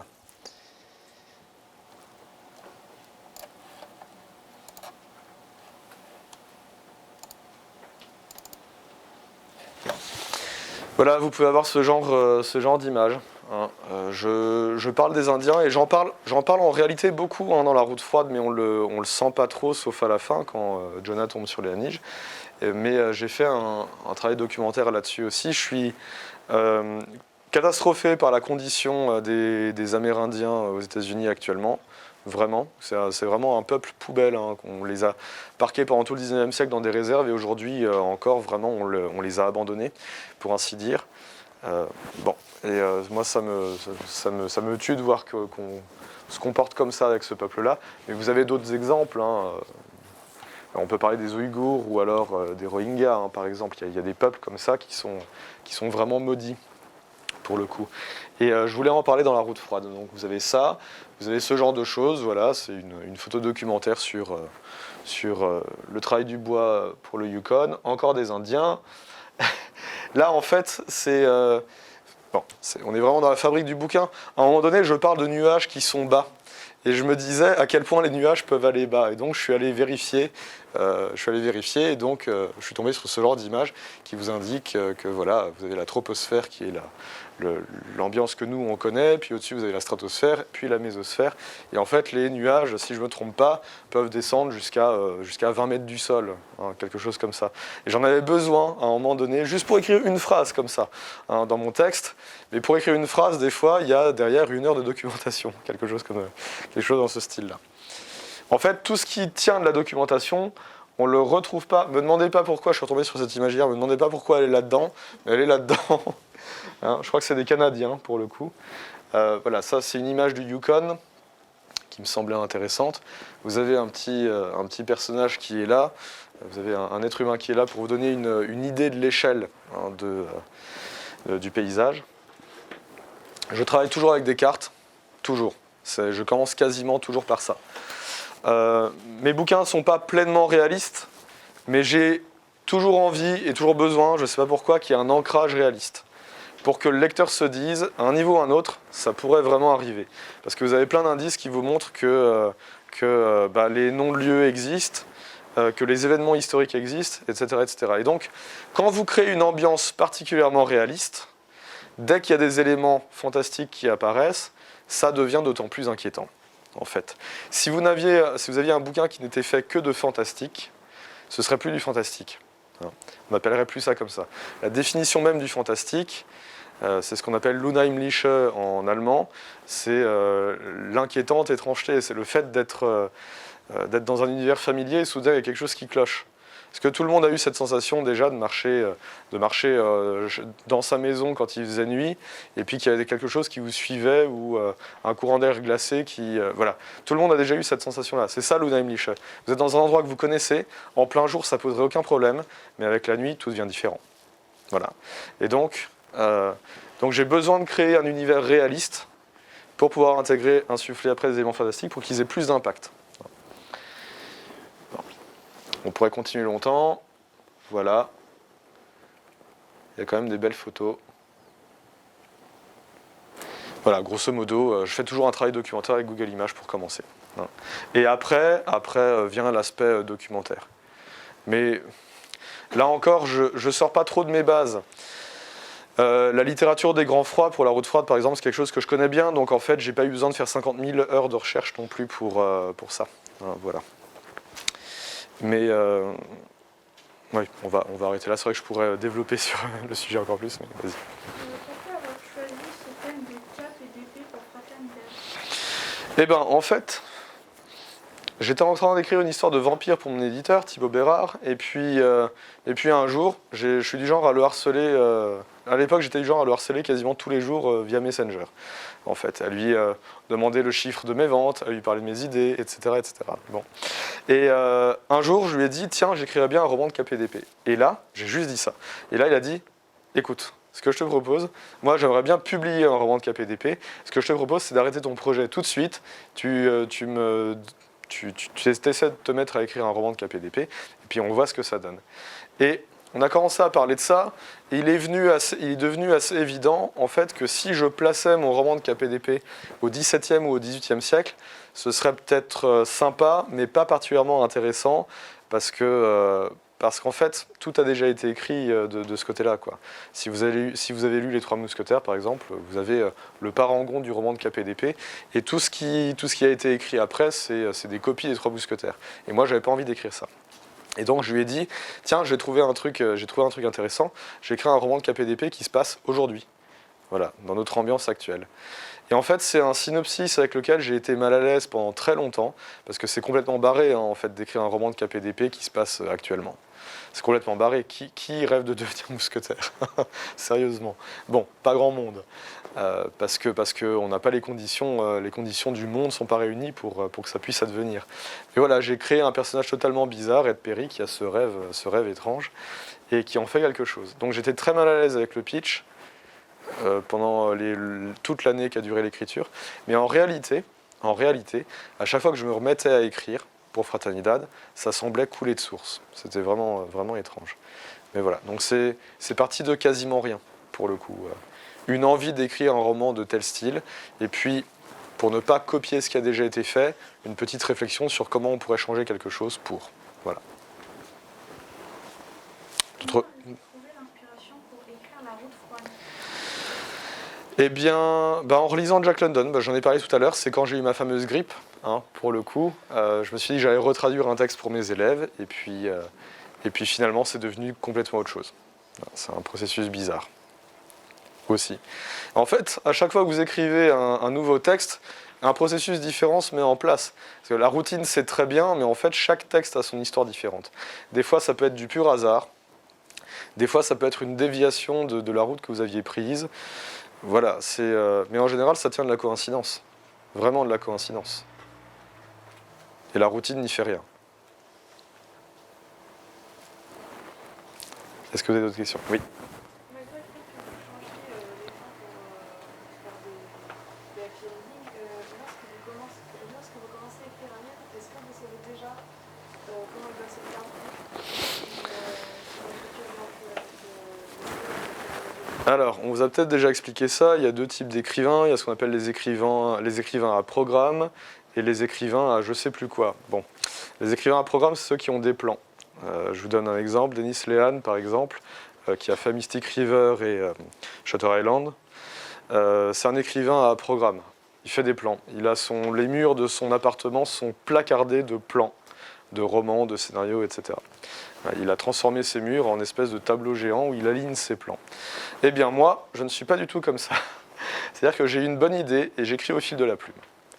Voilà. Et c'est pour ça qu'en fait le retravail est long et difficile, parce que quand tu écris au fil de la plume et que tout n'est pas planifié, il y a des moments où tu te plantes, en fait. Et à ce moment-là, il faut reprendre et il faut remodifier. Là, en ce moment, je suis en train d'écrire un livre qui parle de Fritz Lang, destiné à la littérature générale. J'en suis au deuxième retravail sur ce bouquin-là. J'ai modifié énormément de choses dans le montage des épisodes, et c'est un vrai casse-tête. Mais si j'avais planifié les choses, ça ne se serait pas passé comme ça. Par contre, j'ai toujours à peu près en tête l'horizon vers lequel je veux mener mes personnages. Je sais à peu près comment ça va se finir. Voilà. Même si des fois je change la fin. Mais je sais à peu près comment ça va se finir. Ça me donne une direction pour avancer. Sans direction, on n'avance pas. Donc voilà, j'ai besoin de cette direction, au moins. J'ai souvent le titre au début, et je sais souvent au début aussi comment à peu près ça va se terminer. Mais des fois, ça peut changer. Et c'est inconfortable. Voilà. D'autres questions? Oui. Pour votre livre court, comment faisiez-vous avec votre illustrateur Alex Singer pour vous faire des choses comme ça? Eh bien, moi, je ne me mettais pas du tout d'accord avec lui parce que contractuellement, en fait, c'est l'éditeur qui gère ça. Donc, il gère d'un côté l'auteur et de l'autre côté, il gère l'illustrateur. Mais il y a une histoire particulière quand même parce que Alex Singer, moi, c'est un dessinateur que j'aime particulièrement. Je m'entends très bien avec lui et en plus de ça, j'aime beaucoup ce qu'il fait. Et en fait, quand Colorado Train est sorti, 3 mois plus tard, mon éditeur m'a dit il y a un illustrateur de chez nous, Alex Singer, qui veut l'adapter en bande dessinée. Et en ce moment, il est en train d'adapter Colorado Train en bande dessinée. Mais ça, c'est programmé depuis quasiment 4 ans, 5 ans. Voilà. Et en fait, je me suis mis à regarder ce qu'il faisait à ce moment-là et je me suis dit que j'aimais vraiment ce qu'il dessinait. Et quand j'ai commencé à écrire La Route Froide, Thibaut Bérard, mon éditeur, m'a dit que ce serait un texte illustré. Et je lui ai dit, cool, je veux Alex Singer pour les illustrations. Il a dit, les illustrateurs, c'est pas facile à décrocher comme ça, ils ont beaucoup de travail. Dans l'édition, il y a énormément de respect des éditeurs vis-à-vis des illustrateurs, on les cajole, on les caresse, on leur laisse du temps, etc. Les auteurs, pas du tout, hein, c'est pond du texte et vas-y. Bon, mais les illustrateurs, on leur laisse le temps. On leur laisse tout le temps qu'ils veulent. Ce sont des artistes, vous comprenez. Donc, ils ont des caprices. Donc, ils ont bobo là. Ils mettent 3 plombs à rendre leur dessin, etc. Bon. Alex Singer, pas du tout. Hein. C'est une machine de travail. Et il travaille très vite et très bien. Donc j'ai tanné Thibaut Bérard en lui disant je veux Alex Singer, je veux Alex Singer, je veux Alex Singer pour mes illustrations. Donc il m'a dit attends. Et 1 an plus tard, en fait, il m'a dit devine quoi, j'ai décroché Alex Singer pour les illustrations, il est carrément emballé pour travailler sur La Route Froide. Et voilà, moi j'étais aux anges. Mais ça se passe rarement comme ça. Logiquement, l'auteur ne choisit pas son illustrateur. On peut proposer un panel de noms en fait, mais c'est l'éditeur qui contractuellement choisit pour le coup, et travaille avec. Pourquoi? C'est tout simplement pour une question de marché, parce qu'un texte illustré va être acheté par une certaine catégorie de lecteurs, et il faut que l'illustration corresponde grosso modo au goût de ce panel de lecteurs. Voilà. Et il se trouve qu'Alex Singer est carrément en décalage avec ce que fait Sarbacane habituellement dans cette collection-là. Mais c'est pas grave, le texte a bien marché, pour le coup, le texte est bien vendu. Voilà comment ça s'est passé. Et donc Alex m'a montré des esquisses, m'a montré du travail en progrès, m'a montré plein de petites choses comme ça. Et puis moi, par contre, j'étais pas objectif. À chaque fois, je lui disais c'est superbe ce que tu fais, etc. Donc en fait, j'étais pas constructif. C'était voilà. Et quand on n'est pas constructif, en fait, on se met en retrait parce que ça sert à rien de dire c'est cool. Ça fait pas avancer les choses. Je pense que mon éditeur là, par contre, était plus directif avec lui, pour le coup. Voilà. Oui. Bonjour, moi c'est Valentine. Tout à l'heure, vous nous avez parlé que vous faites passer des messages dans vos romans. Est-ce que vous pouvez nous dire lesquels? Eh bien en fait, un écrivain du XXe siècle, Paul Valéry, disait toujours que 50% du message de l'œuvre était dans la plume de l'écrivain, 50% du message de l'œuvre est dans l'œil du lecteur. Alors je pourrais quasiment te renvoyer la question en miroir et te dire, toi, quel message tu as vu dans mes bouquins. Après, autant que possible, quand j'écris un roman, j'aime bien faire passer des messages, mais je n'écris pas un roman pour faire passer un message. Moi, j'écris un roman pour raconter une histoire, fondamentalement pour raconter une histoire. Faire passer un message, c'est autre chose, et si je peux caler quelques convictions dans mes romans, je le fais, mais je ne suis pas là pour retourner le cerveau du lecteur obligatoirement. J'écris pas à thèse, en fait. Je n'écris pas de roman à thèse. Mais je peux te donner quelques idées, si tu veux. Dans Colorado Train, par exemple, pour moi, le but du jeu, si je puis dire, c'est de montrer que, confronté à une grande adversité, on est capable de se dépasser. Et à un moment donné, Michael, un des héros du bouquin, dit quelque chose du genre « J'avais jamais été habitué à sortir de mes bases, et là, son petit frère a été enlevé par le tueur, et il sait qu'il doit absolument le récupérer. Mais là, il fallait forcer le destin. » Il fallait dépasser ces habitudes-là de confort et puis essayer de se dépasser, tout simplement. Ça, c'est un des messages que j'aime bien faire passer, en fait. On a souvent l'impression qu'on est accablé par la fatalité et qu'on n'arrivera pas à s'en sortir. Et moi, j'aime bien l'idée de donner de l'espoir en disant à mes lecteurs, à un moment donné, si on se donne les moyens et si on se bat, on peut y arriver. Voilà. Avec de l'aide, hein, évidemment, ça n'a rien à voir avec le fait d'être seul au monde, évidemment, mais il y a une lueur de possible, en fait. Ça, pour moi, c'est super important. Dans Fraternidad, je ne voulais pas faire passer de message particulièrement, mais je voulais montrer aussi cette idée que dans un monde relativement noir, qui ressemble à peu près à notre Europe actuellement, parce que j'aborde les questions du terrorisme, entre autres, les questions du harcèlement virtuel aussi. À un moment donné aussi, on peut forcer le destin et puis se créer un refuge à côté de ce monde noir et en même temps essayer de prendre le dessus quant à la situation de harcèlement virtuel. Voilà, ce sont les deux buts du bouquin. Et dans La Route froide, vous avez affaire à un jeune occidental donc, qui est sorti de la Silicon Valley et qui est quelqu'un comme vous et moi, c'est-à-dire qu'il est le produit de sa société. Il arrive dans le Yukon, il se dit je vais me construire une chambre, donc je vais aller couper tous les cèdres rouges qu'il y a sur la petite île là-bas. Et en fait, il ne sait pas que c'est un sanctuaire indien, un sanctuaire sacré. Et il s'apprête à se pointer avec sa hache pour tout dézinguer, comme tout bon occidental productiviste le ferait. Et Léa Nige, la petite indienne, à la fin du bouquin, lui dit que c'est pas tout à fait comme ça que les choses fonctionnent ici. Voilà. C'est pour ça qu'elle lui parle de la guerre du Vietnam aussi à un moment donné. Parce que pendant la guerre du Vietnam, les Américains ont tout rasé sur les côtes à coups de napalm et d'agents orange.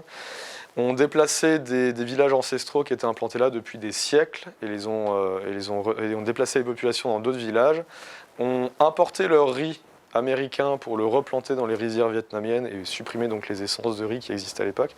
Donc en fait, ils ont rasé, ils ont tout rasé, ils ont réimplanté leur truc avec un grand panneau Coca-Cola au milieu. Voilà. Grosso modo, c'est à ça que ça ressemblait le Vietnam. C'est pas moi qui le dis, ce sont les photographes de l'époque qui l'avait constaté à l'époque. Donc pour moi, c'était important de faire passer ce message. Attention à respecter un peu l'histoire de la Terre, en fait, dans une certaine mesure.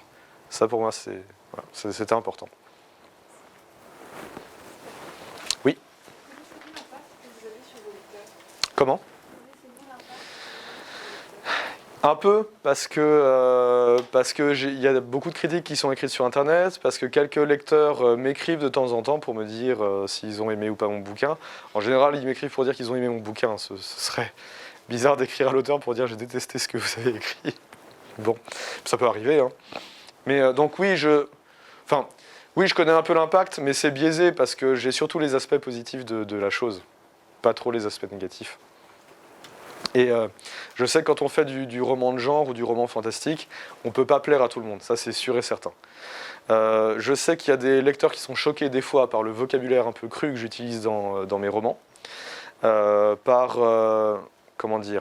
l'aspect sexuel, la sexualité adolescente dans Fraternidad avait choqué certains, par exemple, mais jamais la cible, jamais les lecteurs concernés, toujours des gens qui étaient plus vieux et qui considéraient qu'il ne fallait pas mettre ces bouquins dans les mains des petits-enfants. Voilà, en général. Donc pour moi, c'est pas valide, ça, ce genre de posture. Après, je prétends pas comprendre et décrire le monde adolescent tel qu'il est, dans mes romans ados-adultes, mais en même temps, moi, des adolescents, j'en vois tous les jours. J'en fréquente tous les jours. Je sais comment ils parlent, je sais de quoi ils parlent, je sais ce qu'ils pensent. Bon, voilà. Donc je ne pense pas trop me planter en tombant dans ces petits travers-là. Et en fait, en plus de ça, si on doit parler de la crudité du langage dans mes bouquins, autant que possible, j'essaie d'avoir à côté de ça une littérature solide, une stylistique solide. Et dans Fraternidad, par exemple, ça passe par le fait d'écrire des passages entiers en versifié, par exemple. Voilà. Donc je suis capable de parler très vulgairement, et je suis capable de parler en alexandrin, quoi. Et moi, j'aime bien montrer ce genre de choses. Voilà. Je ne sais pas si je réponds à ta question. Oui. Quel est votre roman en général préféré ? Dans ce que j'ai écrit ? Ou en général ? En général, c'est super compliqué comme question. C'est vraiment compliqué parce que parce que des bons romans, j'en ai lu plein, mais quant à te dire celui que j'ai préféré, je vais retomber sur ce que je disais tout à l'heure, le roman de Kazuo Ishiguro dont je parlais tout à l'heure, Auprès de toi toujours, c'est vraiment un de mes coups de cœur très récents. Je vous conseille absolument de le lire, c'est super. Voilà. Il y a Shirley Jackson qui a écrit La Maison hantée aussi, qui est très bien. C'est un petit roman qui fait un peu frissonner quand même, écrit en 1950, mais ça fonctionne très bien. Mais c'est pas dans mon top non plus. Il y a Le Poète de Michael Connelly qui est un polar exceptionnel. Voilà, il y a quelques jalons comme ça dans ma carrière de lecteur. Mais oui, le bouquin d'Ishiguro que j'ai lu récemment, il fait partie il est rentré dans le top. Ah ouais, si on doit parler de top 10, vraiment, je vous donne juste le numéro 1. Pour moi, c'est Le Rouge et le Noir de Stendhal.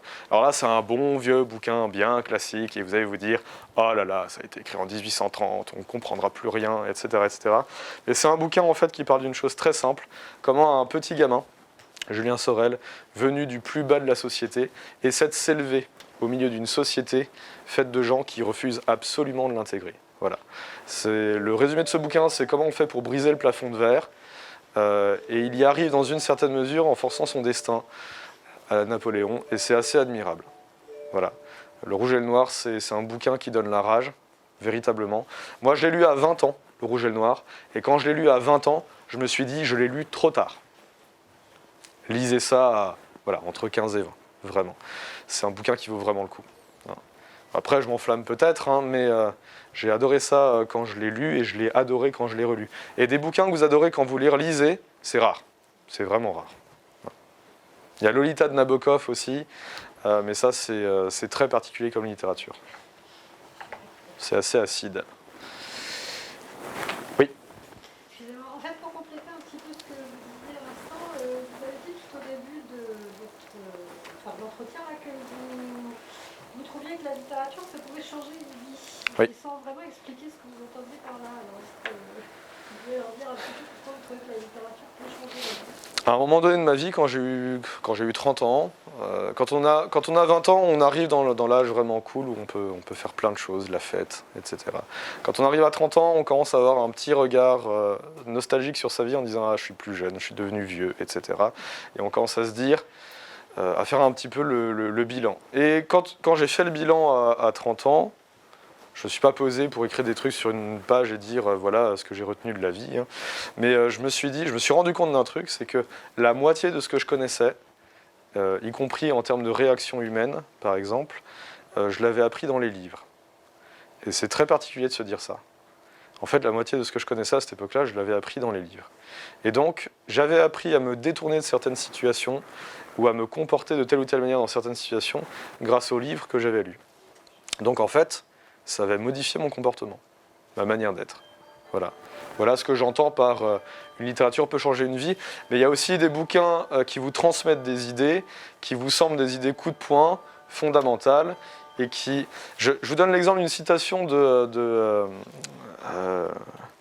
Benjamin Constant, par exemple, qui a écrit Adolphe au tout début du 19e siècle. Alors bon... Le bouquin n'est pas forcément lisible en 2021, c'est une littérature romantique, un peu alambiquée, c'est pas forcément évident, mais il dit une chose importante, Benjamin Constant, là-dedans. Il dit qu'en gros, à la fin, quand on meurt, il y a une seule chose qui compte, c'est le fait d'avoir fait le moins possible souffrir les gens autour de vous. Et ça, par exemple, pour moi, c'est devenu une maxime de vie. Autant que possible, j'essaie de vivre ma vie en faisant en sorte de blesser le moins possible les gens qui sont autour de moi. Et je trouve ça super important. Et j'ai, cette pensée a éclos en moi quand j'ai lu la phrase de Benjamin Constant. Voilà. Les citations, c'est important. Si jamais vous aimez ça, faites-vous des collections de citations. Ça peut vous aider vraiment à avancer dans la vie. Voilà ce que j'entends par la littérature peut changer la vie. C'est deux petits exemples comme ça, mais bon. Voilà.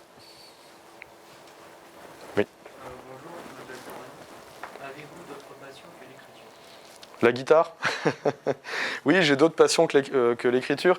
Après, le problème, c'est que dans ma vie actuelle, en fait, si je veux développer ou cultiver une passion, j'ai besoin de temps, et le temps manque vraiment. Une fois encore, quand tu as des enfants, quand tu as une vie de famille, quand tu as un boulot, quand tu écris, il ne reste pas beaucoup de temps pour le reste. Donc, allez, il y a deux choses que j'adore, vraiment la musique Je joue beaucoup de guitare, par exemple, de tout, hein, électrique, basse, folk, et les jeux vidéo aussi. Et il n'y a pas très longtemps, je me suis remis à Final Fantasy, par exemple, hein, à tout refaire. Hein. Et ça faisait 10 ans, en fait, que je n'avais pas mis la main sur un jeu vidéo. Ça faisait 10 ans. Voilà.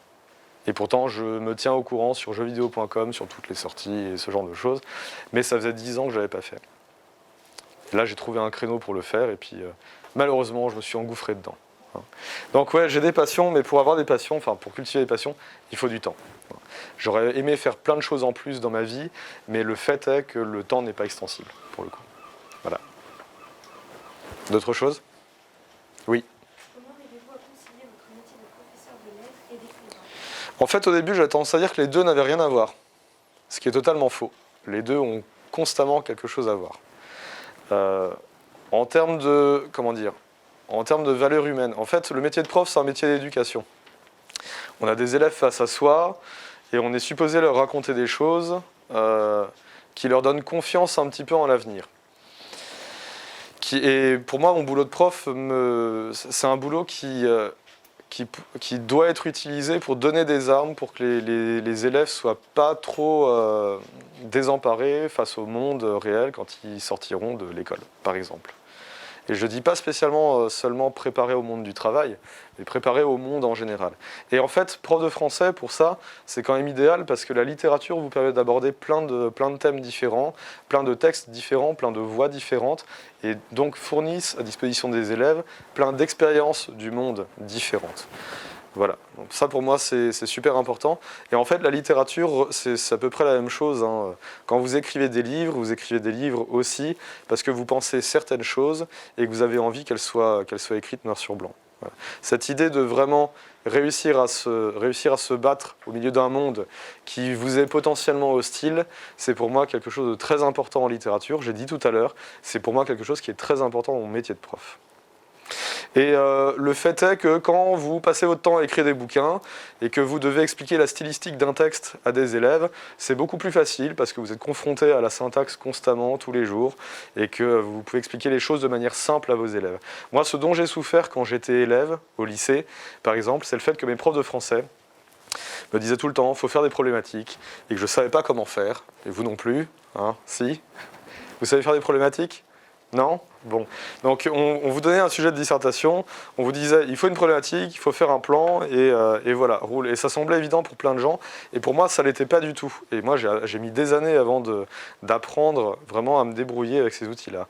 J'ai tendance à trouver aussi que, que tout ce qu'on vous fournit en termes de... Bon, je suis désolé pour les profs de lettres qui sont présents dans la salle, mais tout ce qu'on vous fournit en termes d'éléments d'étude de la langue, des figures de style par exemple, c'est une boîte à outils parfois trop complexe pour le résultat attendu, et qu'on peut expliquer les choses de manière très simple dans un texte, juste en étudiant la manière de se comporter de la syntaxe, la mise en paragraphe, des choses très simples, la ponctuation, le lexique utilisé, des choses simplissimes dans ce style-là. Et pour moi, le fait d'écrire, ça m'aide à éclaircir tout ça et à sélectionner les bons outils pour mes élèves, autant que possible. Alors je ne dis pas que je suis la voie de la vérité, évidemment pas, mais moi j'ai trouvé une méthode qui me semble relativement efficace avec mes élèves, et l'écriture forcément aide, hein, dans une certaine mesure. Ça c'est certain. Et la lecture c'est sûr, mais l'écriture, on se bat avec la chair des mots tous les jours. Donc dans ces cas-là, ouais, c'est utile pour le métier de prof, c'est sûr. Bonjour, moi je m'appelle Erwan et je voulais vous demander pourquoi vous avez choisi le métier d'écrivain et pas celui de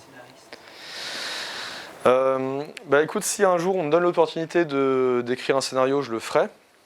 Je me suis déjà initié à l'écriture de scénario, donc je sais grosso modo écrire un scénario. Mais ce qui m'intéresserait plus, c'est faire de la bande dessinée ou du manga. Voilà, scénariser pour de la bande dessinée ou du manga. Ça me passionnerait, véritablement. Scénariste, pas tout de suite. Non, on verra plus tard.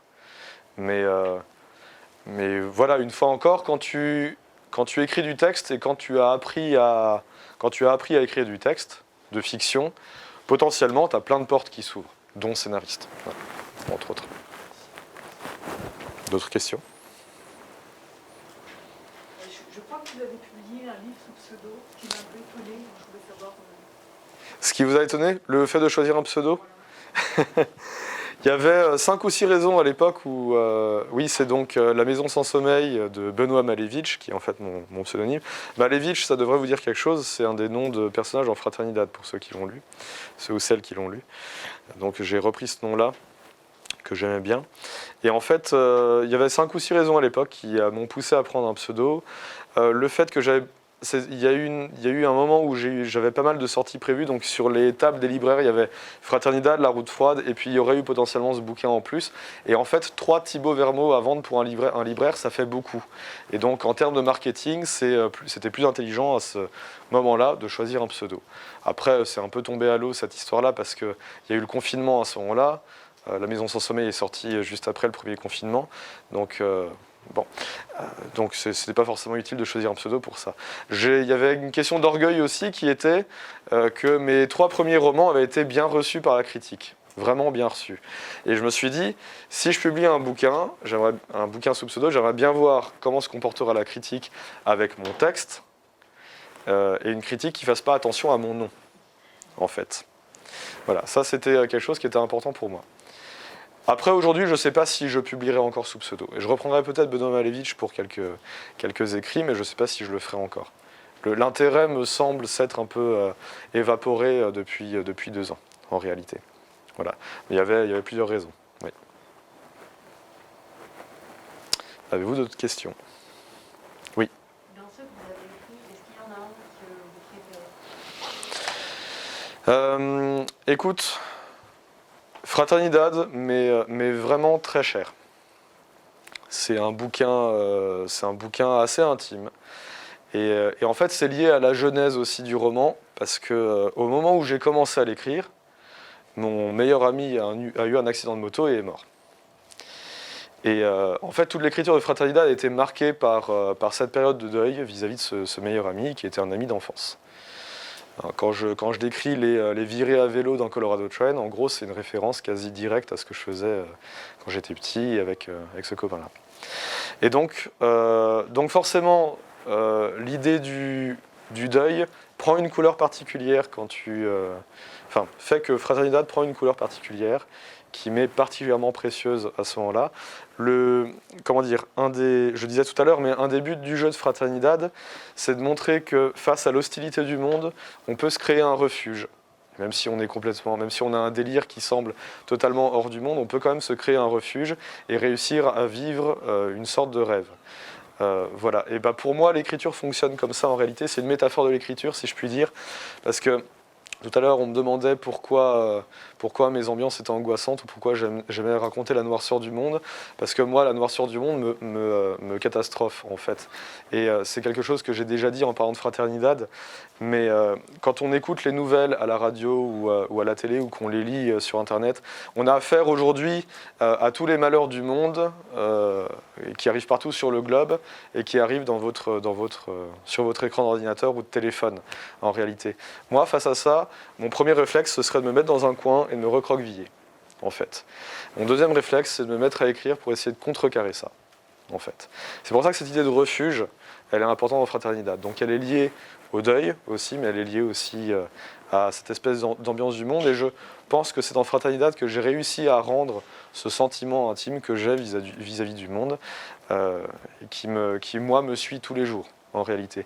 J'ai 2 enfants, hein, comme je disais tout à l'heure, j'ai des élèves depuis 10 ans, et à chaque fois que je vois des élèves ou mes enfants, je me dis à quoi va ressembler le monde qu'on va leur laisser plus tard. Voilà. Et en même temps, j'ai envie d'insuffler de l'espoir en disant que vous êtes la génération future, donc prenez les armes et battez-vous. Pour moi, c'est super important. Et on retrouve tout ça dans Fraternidad, en fait. Voilà pourquoi, pour moi, Fraternidad est un roman important. Et paradoxalement, c'est celui qui s'est le moins bien vendu. Pourquoi il s'est le moins bien vendu? Parce qu'il fait 600 pages. C'est aussi simple que ça. Voilà. Il s'est bien vendu, hein, quand même, pour un roman de 600 pages, mais ça effraie toujours le lecteur d'avoir affaire à un... Hier, quelqu'un parlait de paquebot en voyant le bouquin, quand même. Bon. Mais c'est vrai que c'est un pavé. C'est une brique, Fraternidad. Mais c'est un bouquin important pour moi. Ouais. Est-ce que vous avez d'autres questions? Oui. On sait que vous avez et apparemment vous avez Stanley Kubrick. Oui. Du coup, qu'en pensez-vous de l'adaptation cinématographique Shining par Kubrick. Moi j'adore, honnêtement. Alors j'ai adoré Shining, le bouquin de King. Vraiment je l'ai adoré et j'ai aussi adoré le film. Mais le film, je l'ai vu quand j'étais relativement jeune, à une époque où je ne regardais pas trop de films d'horreur non plus. Donc forcément, il y a cette idée de nouveauté qui m'a, moi, marqué ou frappé. Et après, c'est un film que j'ai vu entre 10 et 15 fois, quelque chose comme ça. Et en fait, à chaque fois, je trouve qu'il n'y a rien à retirer, véritablement. Tous les plans sont intéressants, les couleurs sont intéressantes, les personnages sont intéressants, le jeu d'acteur est intéressant, il y a plein de choses à en tirer. La bande-son est super intéressante. Voilà. Pour moi, il n'y a rien à acheter. Et pourtant, Stephen King haïssait l'adaptation de Kubrick. Et King était parfois consultant sur le film. Et à un moment donné, il y a une voiture dans un fossé qui est rouge dans le film et jaune dans le bouquin. Ils sont quasiment tapés dessus, King et Kubrick, parce que King voulait que la voiture soit de telle couleur, et Kubrick, juste pour emmerder King, a dit non, elle sera de telle couleur. Voilà, donc ils n'étaient vraiment pas d'accord jusque dans le moindre détail de ce qui a été fait, hein, véritablement. Mais chacune dans son genre. C'est la marque des bonnes adaptations de cinéma, en fait. Une adaptation devient bonne quand elle commence à avoir sa vie propre. Et ben, je trouve que le film de Kubrick a sa vie propre par rapport au bouquin. C'est pas comme l'adaptation d'Harry Potter, si vous voulez. L'adaptation d'Harry Potter, prenez La Coupe de Feu, par exemple, qui est le pire film des Harry Potter qui a été fait. Pourquoi ? Parce que c'est une bande-annonce géante qui essaie de réduire un bouquin qui fait 800 pages, je crois, La Coupe de Feu, à un film de 2 heures, ou peut-être 2h30. 800 pages en 2h30, si tu veux réussir à rendre toute l'essence du bouquin, qui est un des meilleurs, pourtant, de ceux qui ont été écrits dans les Harry Potter, c'est peine perdue, quoi. Tu vois ce que je veux dire ? À la limite, ça aurait été mieux en série. La série réussit à rendre la subtilité ou le détail. Le film, c'est plus compliqué. Un film, c'est une nouvelle ou une novella, mais c'est pas un roman. Donc un bon film réussit à prendre sa vie propre par rapport au roman d'adaptation. Voilà. Donc pour moi, les deux se valent chacun dans son genre. Oui. Avez-vous déjà pensé à écrire une autobiographie ? Non. J'aime pas l'autobiographie, j'aime pas l'autofiction, j'aime pas le fait de se... C'est l'idée, mais ça c'est très personnel, hein, pour le coup. J'aime pas cette idée de déverser mon petit moi dans mes livres. Après, au-delà de ça, il y a beaucoup de choses qui sont présentes dans mes bouquins qui tiennent de ma vie personnelle, en fait, qui sont des petites notations que j'ai incluses comme ça à droite à gauche, pour une question simple, celle du souvenir. Voilà.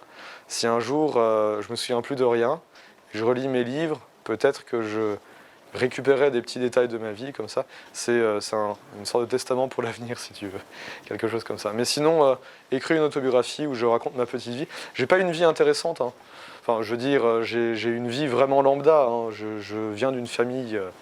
j'ai eu une chouette enfance, vraiment, une adolescence sans histoire. J'ai fait des études qui se sont déroulées sans trop de problèmes. Ma vie, c'est une sorte de tapis roulant, en fait. À qui ça intéresserait ? Franchement. Voilà. Moi, j'ai rien d'intéressant à raconter de ce côté-là. Enfin, je crois pas. Oui. Vous avez parlé tout à l'heure de BD et de manga.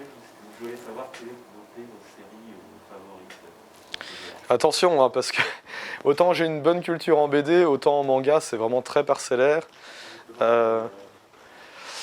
Mais en manga, j'adore des séries comme Dragon Ball, par exemple, ou One Piece. Alors voilà, tout le monde adore Dragon Ball ou One Piece, mais en fait, c'est des séries assez exemplaires parce qu'elles vous offrent une galerie de personnages que vous n'avez jamais vu ailleurs, une galerie de situations que vous n'avez jamais vues ailleurs, des problématiques qui sont, voilà, artificielles des fois ou superficielles, mais on s'en fiche. Ce qui est intéressant, c'est de voir les personnages se comporter entre eux, en fait. Et ça, dans les mangas, on le trouve vraiment bien.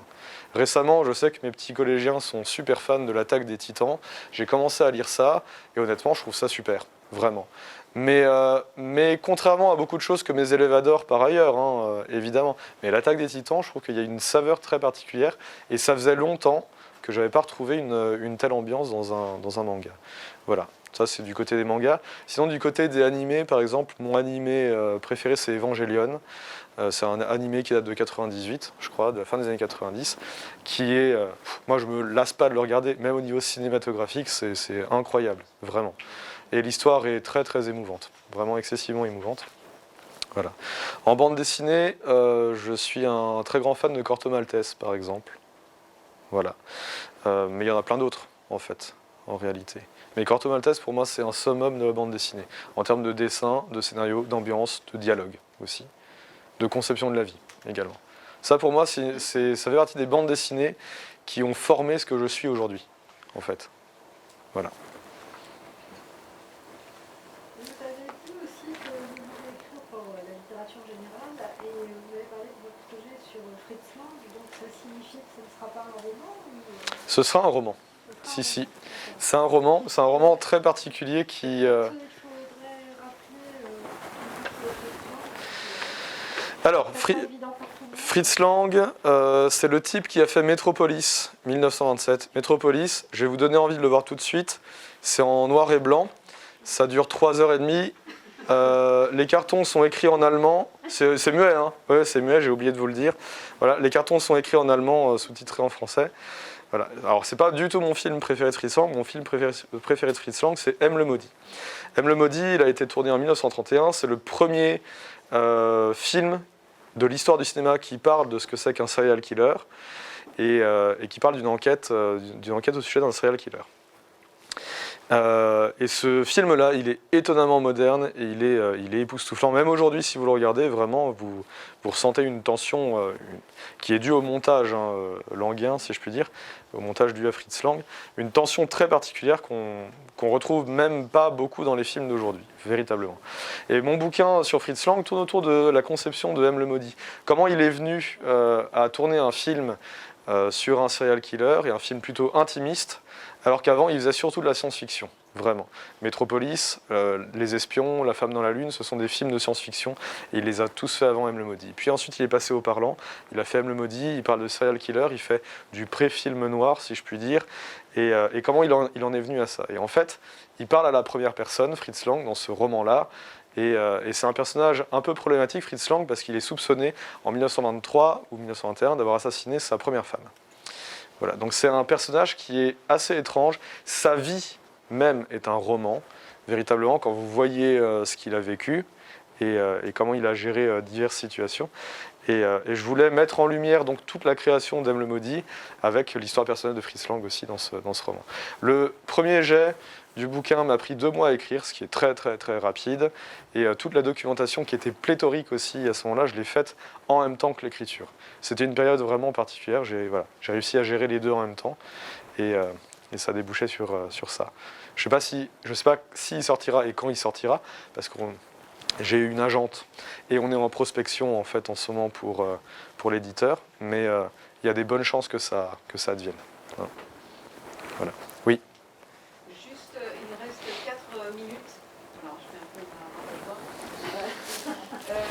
Donc, s'il y a quelques questions, une question finale, peut-être, ou des interventions qui seraient plus spontanées sur des choses que vous n'auriez pas préparées par rapport à la rencontre avec Thibaut Vergnaud. Qu'est-ce que vous en avez pensé? Voilà. Oui. Je voulais savoir... Excuse-moi. Je crois que comme vous étiez en train de parler de cinéma, moi je trouve que justement de l'écriture qui laisse penser que ça serait facilement adaptable au cinéma. Est-ce qu'il y a des projets dans ce sens? Non, mais j'aimerais bien. Mais c'est pareil, c'est une question de cession de droit, de prospection, de contrat. Donc il y a tout un aspect juridique qu'on ne maîtrise pas du tout en tant qu'écrivain. Et pour que le cinéma soit éventuellement intéressé, il faut vendre beaucoup, beaucoup d'exemplaires, vraiment. Il faut... un best-seller aujourd'hui, on est considéré à 10 000 exemplaires de vente. Donc c'est pas énorme, ça n'a pas l'air énorme comme ça. Moi, mes bouquins se vendent entre 5 et 10 000. Et il faut plutôt être à 50 000 pour espérer qu'on commence à vouloir adapter au cinéma. J'en suis encore loin, mais je ne désespère pas du tout d'y arriver. Oui. Je voulais savoir, par rapport à l'écriture, si vous aviez une liste déjà de sujets de côté pour les futurs romans. Il y a des écrivains comme ça qui ont un sujet. Eh bien, il n'y a pas longtemps, j'ai créé un fichier sur le bureau de mon ordinateur intitulé 99 idées de romans et j'ai commencé à écrire dessus tout un tas de bonnes idées que je n'écrirai jamais. Et en fait, dans ces bonnes idées que je n'écrirai jamais, je me suis dit qu'il y en a certaines que j'avais vraiment envie d'écrire. Donc voilà. Mais à côté de ça, sinon, quand j'ai une vraie idée qui me semble vraiment tangible, j'ai tendance à en écrire les premières pages. Donc en réalité, oui, j'ai entre 15 et 20 projets, dont certains sont à moitié écrits déjà, qui m'attendent derrière les 4 ou 5 sur lesquels je travaille en ce moment. Voilà. Est-ce que vous pensez qu'il y a des sujets qui sont trop exploités, trop traités et à éviter aussi? Donc, il y a eu une période des zombies, des sur la fin du monde.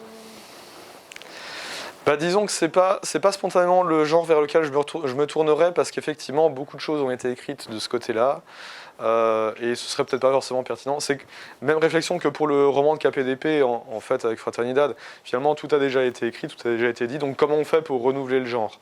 Voilà, j'ai pas cette prétention-là. Je suis intrinsèquement intéressé par l'idée de post-apocalypse ou ce genre de choses. Le vampire, tout à l'heure, c'est pareil, en Ouais. vampire, à un moment donné, le roman, Oui, oui, exactement. Oui, oui, c'est vrai. Bah, ce roman-là est en sommeil pour l'instant. Il est retourné dans le cercueil pour l'instant. Mais il y a des travers, en fait. Il y a des travers de littérature. La littérature française, en général, je trouve qu'elle est trop tournée vers l'exposition du moi, justement. Elle est trop psychologisante. Et chacun a sa petite histoire à raconter et chacun le fait. Et ça, pour moi, c'est problématique, mais c'est personnel. Là aussi, ce qui m'intéresse, moi, en littérature, c'est l'aspect épique de ce qu'on raconte. Et la littérature française, par essence, n'est pas une littérature épique. Donc, je suis moins intéressé par la littérature française, voilà, que par la russe ou l'américaine, par exemple. Hein. Vous n'avez pas de toute dernière question? Non? Ah. Dis-moi. Avez-vous déjà pensé à écrire un livre que en anglais? Oui, mais des nouvelles. Parce que, attention, je fais de la traduction, mais je ne me sens pas encore capable d'écrire un roman intégralement en anglais. Hein. Une nouvelle, pourquoi pas. Ouais. Ou traduire ce que j'ai déjà écrit en anglais, éventuellement, mais avec un support, tu vois, quelque chose un garde-fou, quelque chose qui me maintient. En fait, j'aurais l'impression de faire une faute de langue à chaque ligne, en réalité. Hein. Donc ce serait beaucoup plus lent. Voilà. Une dernière question? Est-ce que vous écoutez de la musique pour mettre dans une bulle quand vous écrivez? Ouais, toujours. Et beaucoup de musique de jeux vidéo, d'ailleurs. Parce qu'il y en a...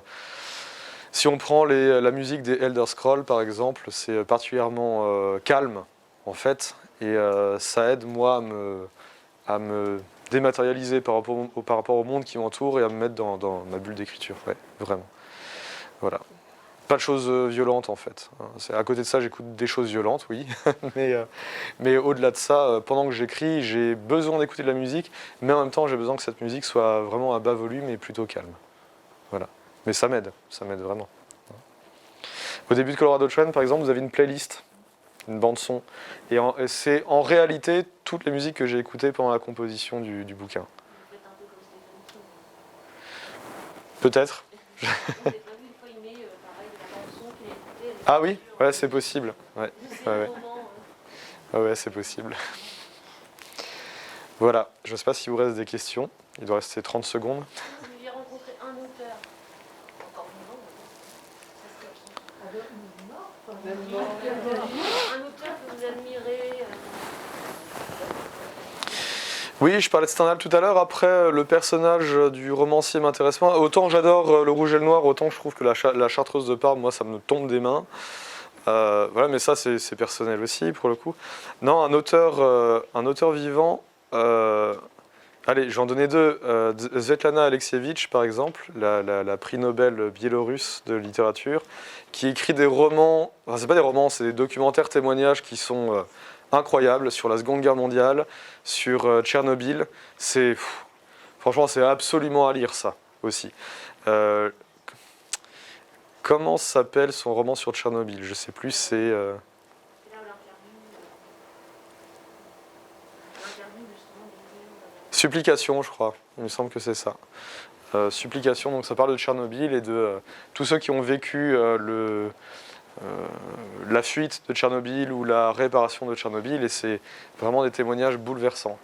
Et puis, oui, Stephen King, oui, des fois, je me dis que je ferais bien le pèlerinage pour parler avec ce type d'écriture en général, parce qu'il a l'air... Il y a toujours des défauts dans ses bouquins. Je trouve toujours des défauts, moi, dans ces romans à King.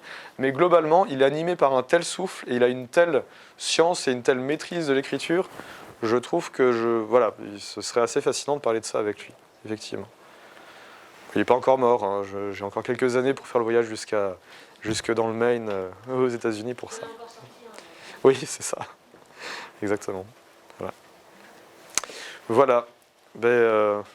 Chers élèves, merci à vous. En tout cas, merci pour vos questions. Je suis admiratif de la préparation que vous avez menée pour l'intervention. C'est chouette, vraiment. Et ça me fait plaisir de vous avoir rencontré, véritablement.